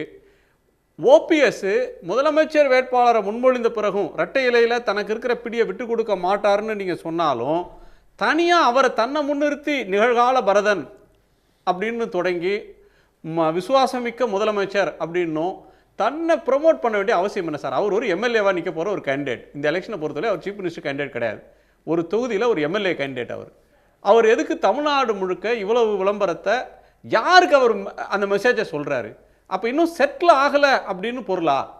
இன்னொன்று ஆர்கே சொல்லக்கூடிய அந்த ஊகம், தேர்தலே தள்ளி போகலாம், ஓட்டான் அக்கௌண்ட் நடக்காமல் போகலாம், இப்போ இருக்கக்கூடியதில் சில மாற்றங்கள் வரலாம், ஸ்லீப்பர் செல்கள் திடீர்னு உயிர் தேழலாம் அப்படின்னு சில ஆருடங்களை சொல்கிறாரு. அதாவது ஒற்றை தலைமை முடியாமல் தான் ரெட்டை தலைமை வருது. ஒற்றை தலைமைங்கிறது கனவு, ரெட்டை தலைமைங்கிறது யதார்த்தம், நிஜம். ஒற்றை தலைமை முடியாமல் தான் ரெட்டை தலைமை வருது. 2 பேருமே தலைவர்கள் தான். கட்சி வந்து சிங்கிள் பர்சன் பார்ட்டியாக இருந்ததுனால சீஃப் மினிஸ்டர் கேண்டிடேட்டை ப்ரொஜெக்ட் பண்ணுங்கிறது ஒட்டுமொத்த கட்சியின் கருத்தாக இருந்தது. அதனால பன்னீர்செல்வம் வேற வழி இல்லாமல் அதை ப்ரொஜெக்ட் பண்ணார். இவங்க பண்ணலைன்னா கூட அது வேற ஒரு திசைக்கு போயிருக்கும். அந்த சூழ்நிலையில் பன்னீர்செல்வம் வந்து ரெட்டையில கையெழுத்து போடக்கூடிய உரிமைங்கிறது மிகப்பெரிய உரிமை. 18% ஓட்டில் இப்போ 9.25 9.25% அவருக்குன்னு அவர் கிளைம் பண்ணலாம். அப்புறம் அவங்க வந்து இடைத்தேர்தல் வேறு ஜெயித்திருக்காங்க, ஊர உள்ளாட்சியில் பண்ணியிருக்காங்க. அதை நான் இடைத்தேர்தலுக்கு எதுக்குமே மரியாதை கொடுக்காது, இன்றைக்கி நான் கொடுக்க விரும்பலை. பட் பொது தேர்தல் ஓட்டு 18 எடுத்துக்கங்க, அதில் பாதிங்கிறது வந்து 5.5 பெருசு. அப்படி இருக்கும்போது தினகரன் சசிகலாவோட தான் பிரைமரி போல்ஸாக இருக்குன்னு தான் ஃபியூச்சர்லேயும் பன்னீர் நினைப்பார். இந்த எலெக்ஷனில் பன்னீர் வந்து எடப்பாடியோட சேர்ந்து ரெட்டலையில் கையெழுத்து போட்டு கொடுத்து அதிக அளவு தன் ஆதரவாளர்களை கேண்டிடேட்டாக கொண்டு வரணுன்னு தான் நிச்சயமாக நினைப்பார். பல பாடங்களை படிச்சுட்டாரு, என்டியூரன்ஸோட பொலிட்டிக்ஸ் பண்ணுறாரு. வெயிட்டிங் ஆன் த விங்ஸுங்கிற வார்த்தையும் முதல்ல உங்கள்கிட்ட சொன்னேன். பட் அதற்கான காலம் வந்து 2021 இல்லை, 2021 ஸ்டேட்டஸ்கோ தான் போகும். சரி, இதை மட்டும் சொல்லிடுறேன். அம்பேத்கர் சொல்கிறாரு, எதிரி உன்னை விமர்சனம் பண்ணி உன்னை திட்டுனா உன்னை சார்ந்தவர்களுக்கு நம்பிக்கைக்குரியவன் அர்த்தம். இன்னைக்கு ஸ்டாலின் வந்து எடப்பாடி பழனிசாமி தான் விமர்சனம் பண்றாரு, தினகரனையோ சசிகலா வந்து ஏதோ தலைவர் முதலமைச்சர் தானே சார் விமர்சனம் பண்ணுவாரு. முதலமைச்சர் மட்டுமில்ல, 18% ஓட்டு எடுத்து 2 இடைத்தேர்தலில் வெற்றி பெற்று வெள்ளூர் இடைத்தேர்தலில் கொஞ்சம் ஓட்டுல தோத்து ஊரக உள்ளாட்சியில வந்து அடுத்து இருக்கக்கூடிய பெரிய கட்சி அதிமுக, ஆட்சியில் இருக்கிற கட்சியில ஆட்சியில் இருக்கிற ஆர்கே நகர்ல வெற்றி பெற்ற எந்தெந்த ஊருக்கு போறாரோ அந்தந்த ஊர்ல இருக்கிற அமைச்சர்களுடைய முறைகேடுகள் அவங்க மீதான விமர்சனத்தை முன் வச்சுட்டு தானே இருக்கிறாரு. அந்த டீமை தான் விமர்சனம் பண்றாரு. அந்த டீமுக்கு தலைவர் எடப்பாடி. ஆர்கே நகர்ல வெற்றி பெற்ற தினகரன் நாங்குநேரிலையும் விக்கிரவாண்டிலையும் கேண்டிடேட் போட முடியல. இதெல்லாம் நம்ம பார்த்துட்டு தானே இருக்கிறோம். ஆண்டிவட்டத்தில் அதிமுக ஏன் தான் தோத்துச்சு? ஒரு வரலாறு தொகுதி, எம்ஜிஆர் தொகுதி, அம்மாவின் தொகுதி, அதையே தோக்கடிச்சாங்க.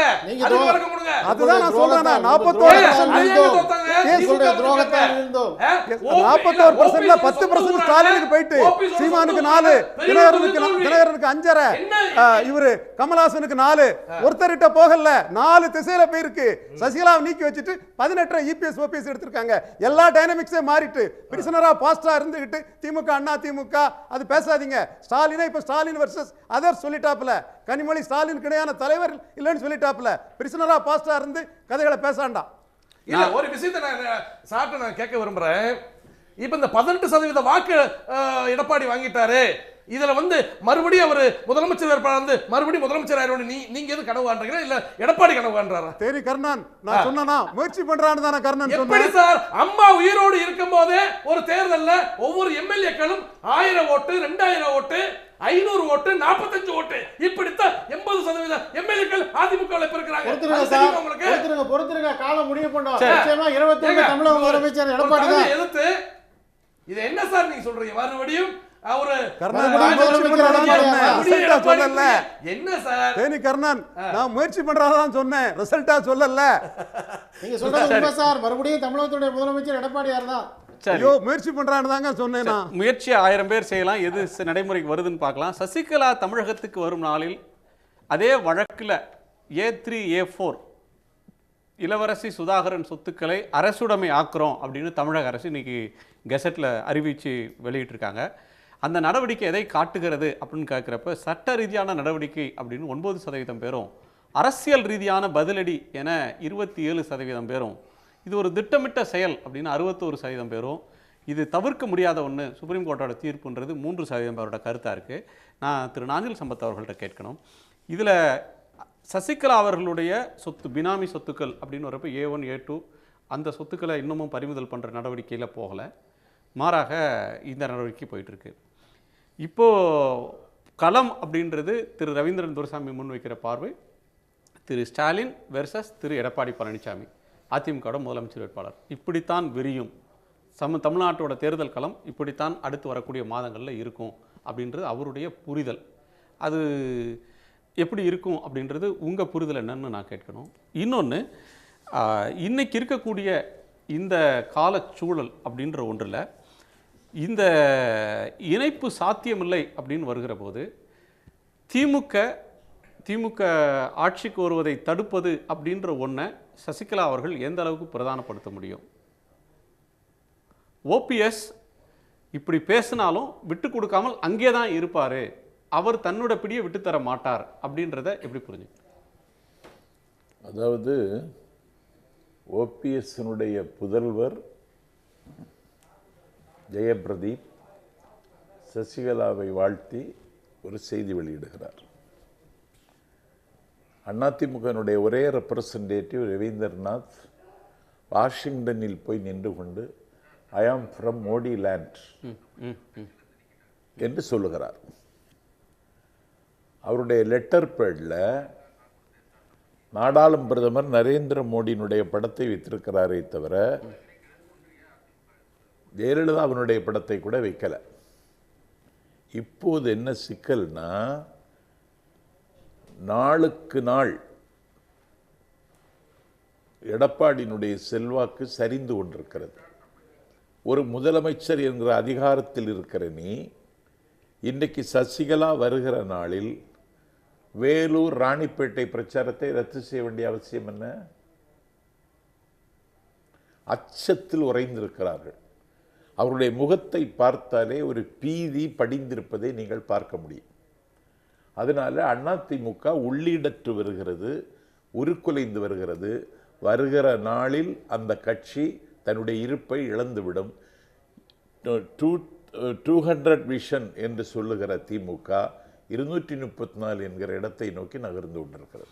இப்போ நம்ம பேசிக்கொண்டிருக்கிற நேரத்திலேயே ஒரு கொடி போட்ட காரில், அதிமுக கொடிகட்டிய காரில் சசிகலா அவர்கள் பயணிக்கலாம் அப்படின்னு சொல்லி தன் காரை தந்த சூளகிரி கிழக்கு ஒன்றிய, கிருஷ்ணகிரி மாவட்டத்தில் சூளகிரி கிழக்கு ஒன்றியத்தினுடைய அஇஅதிமுகவினுடைய எம்ஜிஆர் இளைஞர் அணி செயலாளர் எஸ்ஆர் சம்பங்கி அப்படின்றவரை கட்சியை விட்டு நீக்கி இருக்கிறாங்க.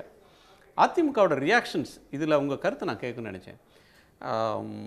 நினைவிடம் மூடல் பராமரிப்பு பணிக்காக அடுத்து 27ஆம் தேதி நினைவிடம் திறப்பு, அவர் விடுதலையாகிற நாளில் இப்போ பார்த்தீங்கன்னா கார் கொடுத்தவரை நீக்கிறாங்க. சமரசத்துக்கு இடம் இல்லை அப்படின்னு இதில் திட்டவட்டமாக சொல்கிறாங்க அப்படின்னு புரிஞ்சுக்கிடுறதா, இல்லை இவங்க எப்படியாவது அந்த கவனத்திலிருந்து சிதறடிக்கணும், சசிகலா அவர்கள் மீதான கவனம் குவிவதையோ அதிமுக தொண்டர்களுக்கு இன்னொரு ஆப்ஷன் இருக்குன்னு நினைக்கிறதையோ சிதறடிக்கணும், அதற்கு எந்த எல்லைக்கும் போகலாம் அப்படின்னு புரிஞ்சுக்கிறதா? இவங்க ரியாக்ஷன் எப்படி புரிஞ்சுக்கிறது? நான் கேட்குறேன், கட்டி முடிக்கப்பட்டு திறப்பு விழா நடத்தியது பராமரிப்புன்னு மூடி வச்சிருக்காங்களே, ஏன்?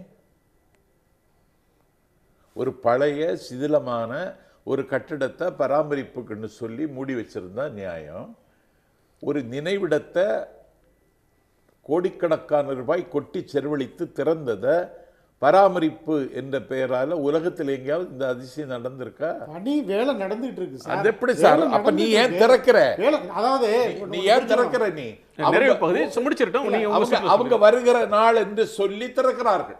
ஓபிஎஸ் பையன் சின்னம்மாவுக்கு கடிதம் எழுதுறது மனிதாபிமானம்னு சொல்லி உடனே கற்பிக்க கூடாது. சூளகிரிக்காரனை நீக்கிற நீ ஜெயபிரதீப் ஏன் நீக்கல? அமமுக தொடங்கல டிடிவிக்கு அதாவது இலக்கிய செல்வரா எனக்கு நாஞ்சில சம்பந்தன் ரொம்ப பிடிக்கும். இல்ல சொல்றேன்னா, அவரு முதல்ல டிடிவிக்கு தான் மிகப்பெரிய அளவுல சப்போர்ட் பண்ணவர். அவரே வெளியில வந்துட்டாரு. நான் என்ன சொல்றேன்னா, அதிமுக என்ற ஒரு மாபெரும் இயக்கம், இந்த இயக்கத்தில் ஓபிஎஸும் எடப்பாடியும் இன்றைக்கு இணைந்து செயல்படுகிற இந்த இயக்கம் ஒரு வரலாற்று சிறப்புமிக்க இயக்கம். அம்மாவோட வழியில நடந்துட்டு இருக்க இந்த இயக்கத்துக்கு லட்சம் கோடிக்கணக்கான தொண்டர்கள் இருக்காங்க. நிறைவு கருத்தை எடுத்துக்கிறேன். அதனால அதிமுக உள்ளீடை இழந்துவிடும். அந்த இடத்தை எப்படியாவது இட்டு நிரப்புவதற்கு பிஜேபி கட்சி காய் நகர்த்தும். மேற்கு வங்காளத்தில் என்ன செய்தார்களோ, பீகாரில் என்ன செய்தார்களோ அதை வருகிற காலத்தில் செய்ய போகிறார்கள் என்பதற்கு கவர்னர் அந்த 7 பேரினுடைய விடுதலையை நிராகரித்ததிலிருந்து அவர்கள் இன்னும் அடங்கவில்லை, அவர்கள் இன்னும் ஆர்ப்பரிக்கப் போகிறார்கள் என்பதை காட்டுகிறார். கர்ணன், நாளைக்கு இதாவாங்க அப்படின்னு நீங்கள் சொன்னீங்க. நாளைக்கு பாருங்கள், யாரெல்லாம் சசிகலா அவர்களை வரவேற்கிற இடத்துல இருக்க போகிறாங்கன்னு. ஆனால் இன்னைக்கு கார் கொடுத்தவரை நீக்கிறாங்க. இது ஒரு சிம்பாலிக். அது அவர் கட்சியில் பெரிய நிர்வாகியா சின்ன நிர்வாகியான்னு இல்லை, நீங்கள் அந்த பக்கத்தில் போய் ஒருத்தர் சேர்ந்தால் சமரசத்துக்கு இடம் இல்லை, நாங்கள் கருணை காட்ட மாட்டோம், உங்களுக்கு இந்த கட்சியில் இடம் இல்லை, இந்த கட்சி வேற அந்த கட்சி வேற, இந்த செய்தியை உறுதிப்பட ஒரு சில மணி நேரத்திலே செய்கிறாங்க. இதை நீங்கள் எப்படி, இதற்கு பிறகும் இது நாளைக்கெல்லாம் வந்துருவாங்கன்னு நீங்கள் நம்புறீங்களா? சார், எங்களுடைய போக்க முதல்ல நான் முழுமையாக சொல்ல வரேன், நிறைவு கருத்தா சொல்ல வரேன். இவர்கள் எல்லாம் நீக்கிற காட்டிலேயே ஒட்டுமொத்த தொண்டர்கள் அனைவரும் சேர்ந்து இவர்களை நீக்க போகிறார்கள். அதுதான் எங்களுடைய பலமே, தொண்டர்கள் பலம் தான். இவர்கள் என்ன சார் எங்களை நீக்கிட்டே இருக்கிறது? எங்களுக்கு தியாக தலைவி சின்னம்மா பின்னாடி இருக்கிறது தொண்டர்கள் பலம் தான் சார். இவர்கள் எல்லாரும் சேர்ந்து இந்த வருகின்ற தேர்தலில் இவர்களை நீக்குவார்கள். அடையாளம் தெரியாமல் போயிடுவாங்க. அவங்க தொண்டர்களை இப்படி வெறுக்க செய்கிறாங்களே, இது மிகப்பெரிய ஒரு துரோகம். இதை பொதுமக்கள் ஏற்றுக்கிற மாட்டாங்க, தொண்டர்கள் ஏற்றுக்கிற மாட்டாங்க. இதே உங்க நிறைவு கருத்தை எடுத்துக்கிறேன். திரு ரவீந்திரன், உங்களுடைய நிறைவு கருத்து. கருணாநிதி ஜெயலலிதா மாதிரி ஒரு தலைவரா வர்றதுக்கு இபிஎஸ் முயற்சி பண்றாரு. அதற்கு சசிகலா தினகரன் இருக்க ஓட்டு தன்னோட எதிர்ப்பு ஓட்டு, எலி தவளை நட்பா போயிடும், அது நெகட்டிவ் ஓட்டுன்னு அவர் கருதுறாரு. அதனால காம்ப்ரமைஸே இல்லைன்னு ரொம்ப கடுமையா டிசிசிவா அடிக்கிறாரு. அதுக்கு மோடி பின்னாடி இருக்கலாம், அது வேற விஷயம். இவருக்கும் அது லாபம். இதுதான் இவரோட மூவு. பன்னீர்செல்வம் தான் தலைவராகன்னு ஆசைப்படுறாரு. அதற்கு சபார்டினேட்டா யாராவது வருவாங்களா, இன்னைக்கு வருவாங்களா, இன்னைக்கு வரலனாலும் நாளைக்கு வரமாட்டாங்களான்னு என்டியூரன்ஸோட காய் நகர்த்துறாரு. இந்த பதவி போட்டி அதிமுக இருக்க தான் செய்யுது. ஒற்றுமைப்படுத்தணும்னா ஜெயலலிதா வந்தாலுமே சாத்தியம் இல்லைன்னு நினைக்கிறேன். ஜெயலலிதா அவர்களே மீண்டும் வந்தாலும் இப்ப பிரிஞ்சு போனவங்க எல்லாரையும் ஒன்றும் சேர்க்க முடியாதுன்றீங்க. கழுத்து போடக்கூடிய உரிமையை இபிஎஸ் ஓபிஎஸ் யாருக்கும் விட்டு கொடுக்க மாட்டாங்க. அவர் தலைமையை எதிர்கொண்ட விதத்துக்கும் சசிகலா அவர்களை எதிர்கொள்றதுக்கும் வித்தியாசம் இருக்குமா? இப்போ இந்த இரட்டை தலைமைன்றது சசிகலா அவர்கள் வந்த பிறகு அவரை எதிர்கொள்றதுன்றது அதே மாதிரி அவங்களால எதிர்கொள்ள முடியுமா? நிச்சயமா சட்டமன்ற தேர்தலில் இபிஎஸ் ஓபிஎஸ் தான் ரெட்டலைக்கு டிக்கெட் கொடுக்குறாங்க. அதில் பிடித்தவங்க அங்கே இருக்கலாம், இல்லாதவங்க தினகரன்ட்ட போகலாம். அல்லது இவர் செந்தில் பாலாஜி மிகப்பெரிய ஆர்கனைசர், ஆர்கேனர் வெற்றிக்கு ஒரு முக்கிய காரணமாக இருந்தவர், கரூரில் பெரிய ஆளாக இருக்கிறவர், அவர் ஸ்டாலின்ட்ட வந்துட்டார். தங்க தமிழ்ச்செல்வன் ஸ்டாலின்ட்ட வந்துட்டார். டி நகரில் பெரிய ஒரு ஆர்கனைசராக இருக்கிறவர் என் நண்பர் கலைராஜன், அவர் ஸ்டாலின்ட்ட வந்துட்டாப்ல. ஆக ரெட்டையில இருக்கலாம், அல்லது திமுக கிட்ட போகலாம், அல்லது அமமுகவில் போகலாம். சசிகலா அவர்கள் அவர் தலைமையிலான அதிமுகன்றது, அவர் தலைமையிலான அணின்றது பலம் பெறாது அப்படின்னு சொல்ல வரீங்களா? அந்த 5% தாண்டாது, அதான் உங்க புரிதலா? இல்ல, நான் தெளிவா சொல்றேன். 5% தாண்டிட்டாங்கன்னா சசிகலா அசெட், 5.5 கீழே போச்சுன்னா சசிகலா லைபிலிட்டி. அது என்ன டிசிஷன் எடுக்கிறாங்க பொறுத்து இருக்குது. வீராங்கனையா ஆண்டி மோடி, ஆண்டி எடப்பாடி எடுத்தா அவங்க ஷைன் பண்ணலாங்கிற ஆர்கே கருத்து எனக்கு உடன்பாடு. திரு ஆர்கே, உங்க நிறைவு கருத்து. இதை மறுபடியும் தவறு செய்தது அதிமுக. அதாவது ஒரு நபரை நீக்க வேண்டும் என்றால், அது கட்சியில் பொறுப்பு இருக்கிற ஒரு நபரை நீக்க வேண்டும் என்றால் அதுக்கு ஃபர்ஸ்ட் எக்ஸ்பிளனேஷன் கேட்க வேண்டும், இடைநீக்கம் செய்ய வேண்டும், அதன் பிறகு பண்ணியிருக்கலாம். இது இந்த மாதிரி ஒட்டுமொத்தமாக நீங்க டிஸ்மிஸ் செய்யறதுனால என்ன வருதுன்னு பாத்தீங்கன்னா, மறுபடியும் கட்சியில பதட்டம் இருக்கிறதாகத்தானே வருகிறது. என்ன ஆயிடுச்சு போச்சு, எப்படியே ஏறிட்டாங்க, வண்டியில தான் வந்து கொண்டிருக்கிறார்கள், அந்த வண்டியில தான் சென்னைக்கு வர போறாங்க. அது இப்ப நடுவில் நிறுத்தி நீங்க பிரச்சனை பண்ண முடியாது. அது மறுபடியும் அது தேவையில்லாத ஒரு பிரச்சனைக்கு தான் வழிவகுக்கும் என்று தெரிந்ததும் கூட இந்த மாதிரியான தடால்படால் ஒரு நடவடிக்கை அதற்கு எடப்பாடி ஜெயலலிதா இல்லை. இது முதல் கட்டமாக எடப்பாடிக்கும் ஓபிஎஸ்க்கும் புரிய வேண்டும். அதன் பிறகுதான் பாக்கி இருக்கின்ற நடவடிக்கைகள் எடுக்க முடியும் என்று நான் கருதுகிறேன். அதிரடியா நீக்கிறதுக்கு தேவையில்லை. அதிரடியா நீக்கிறதுக்கு ஜெயலலிதா அவர்கள் நீக்கினா ஏத்துப்பாங்க, மற்றவங்க நீக்கினா ஏற்றுக்கொள்ள மாட்டாங்க அப்படின்னு சொல்றீங்க. ஆனா நீக்கிற அதிகாரம் அவங்கள்ட்ட தானே இருக்கு. அதை கட்சி பொதுக்குழு ஏற்றுக்கொண்டு தானே இருக்கு. ஆர்கே, இல்ல நீக்கிறதுல தவறு இல்லைங்க. ஆனா நீங்க ஒரு எக்ஸ்பிளனேஷன் கேட்க வேண்டாமா? ஒரு கட்சிக்குன்னா ஒரு விதிமுறைகள் கிடையாதா? ஒரு இடைநீக்கம் செய்ய வேண்டாமா? திமுகவிலேயே அவ்வளவு பெரிய பிரச்சனை நடந்தது. அதிமுக பல பிரச்சனைகளுக்கு எக்ஸ்பிளனேஷன் தானே கேட்கறாங்க ஃபர்ஸ்ட். அதன் பிறகுதானே ஒரு இடைநீக்கத்துக்கு பிறகுதானே முழுமையாக கட்சியிலிருந்து வெளியேற்றுகிறார்கள். அப்ப அந்த ஒரு நடைமுறை கூட இங்க கடைபிடிக்கவில்லை என்றால் நீங்க என்ன ஜெயலலிதா நினைத்துக் கொண்டிருக்கிறீர்களா என்ற கேள்வி வருது இல்லையா? ஜெயலலிதாவாக உங்களை நினைச்சுக்காதீங்க அப்படின்றது உங்களுடைய நிறைவு கருத்து. சம்பத், உங்களுடைய நிறைவு பார்வை ஒரு வரியில. அதிமுக கட்சியினுடைய மூலதனம் கலைஞர் எதிர்ப்பு. கலைஞர் கண்ணை மூடிவிட்டார். இப்பொழுது அந்த தொண்டர்கள் அந்த எதிர்ப்பை முன்னெடுத்து செல்ல முடியாது, முடங்கிட்டாங்க. அதனால் அதிமுக தொண்டர்களும் திமுகவுக்கு வெள்ளம் போல் வர இருக்கிறார்கள். திமுக மிகப்பெரிய வெற்றியை பெறப்போகிறது. அதிமுக ஒரு முக்கியமான காலகட்டங்களில் கூட தக்க வைத்து கொண்டது. இனி வருகிற தேர்தலில் அது தன்னுடைய இருப்பை இழந்துவிடும். நன்றி. நீங்க சொல்லிட்டீங்க நிறைய சொல்ல விரும்புறேன். ஒன்றுபட்டால் உண்டு வாழ்வு, இல்லை என்றால் இவர்களுக்கு அரசியல் வாழ்வே கிடையாது. சரி, திருமதி சசிகலா அம்மையார் இல்லாத, டிடிவி இல்லாத பாட்டாளிகளும் கூட்டாளிகளும் ஏழை எளிய மக்களும் தலைவராக ஏற்றிருக்கக்கூடிய எடப்பாடியாரும் ஓபிஎஸ் உடைய தலைமையிலே அதிமுக மீண்டும் ஆட்சி அமைக்கும். பார்ப்போம் யாருடைய கனவும் யாருடைய விருப்பங்களும் நிறைவேறுதுன்னு பார்ப்போம். உங்கள் அனைவருக்கும் நன்றி. விடைபெற்று சென்ற லட்சுமிக்கு நன்றி. மீண்டும் சந்திப்போம். இது கேள்விக்களம், மக்களின் மேடை.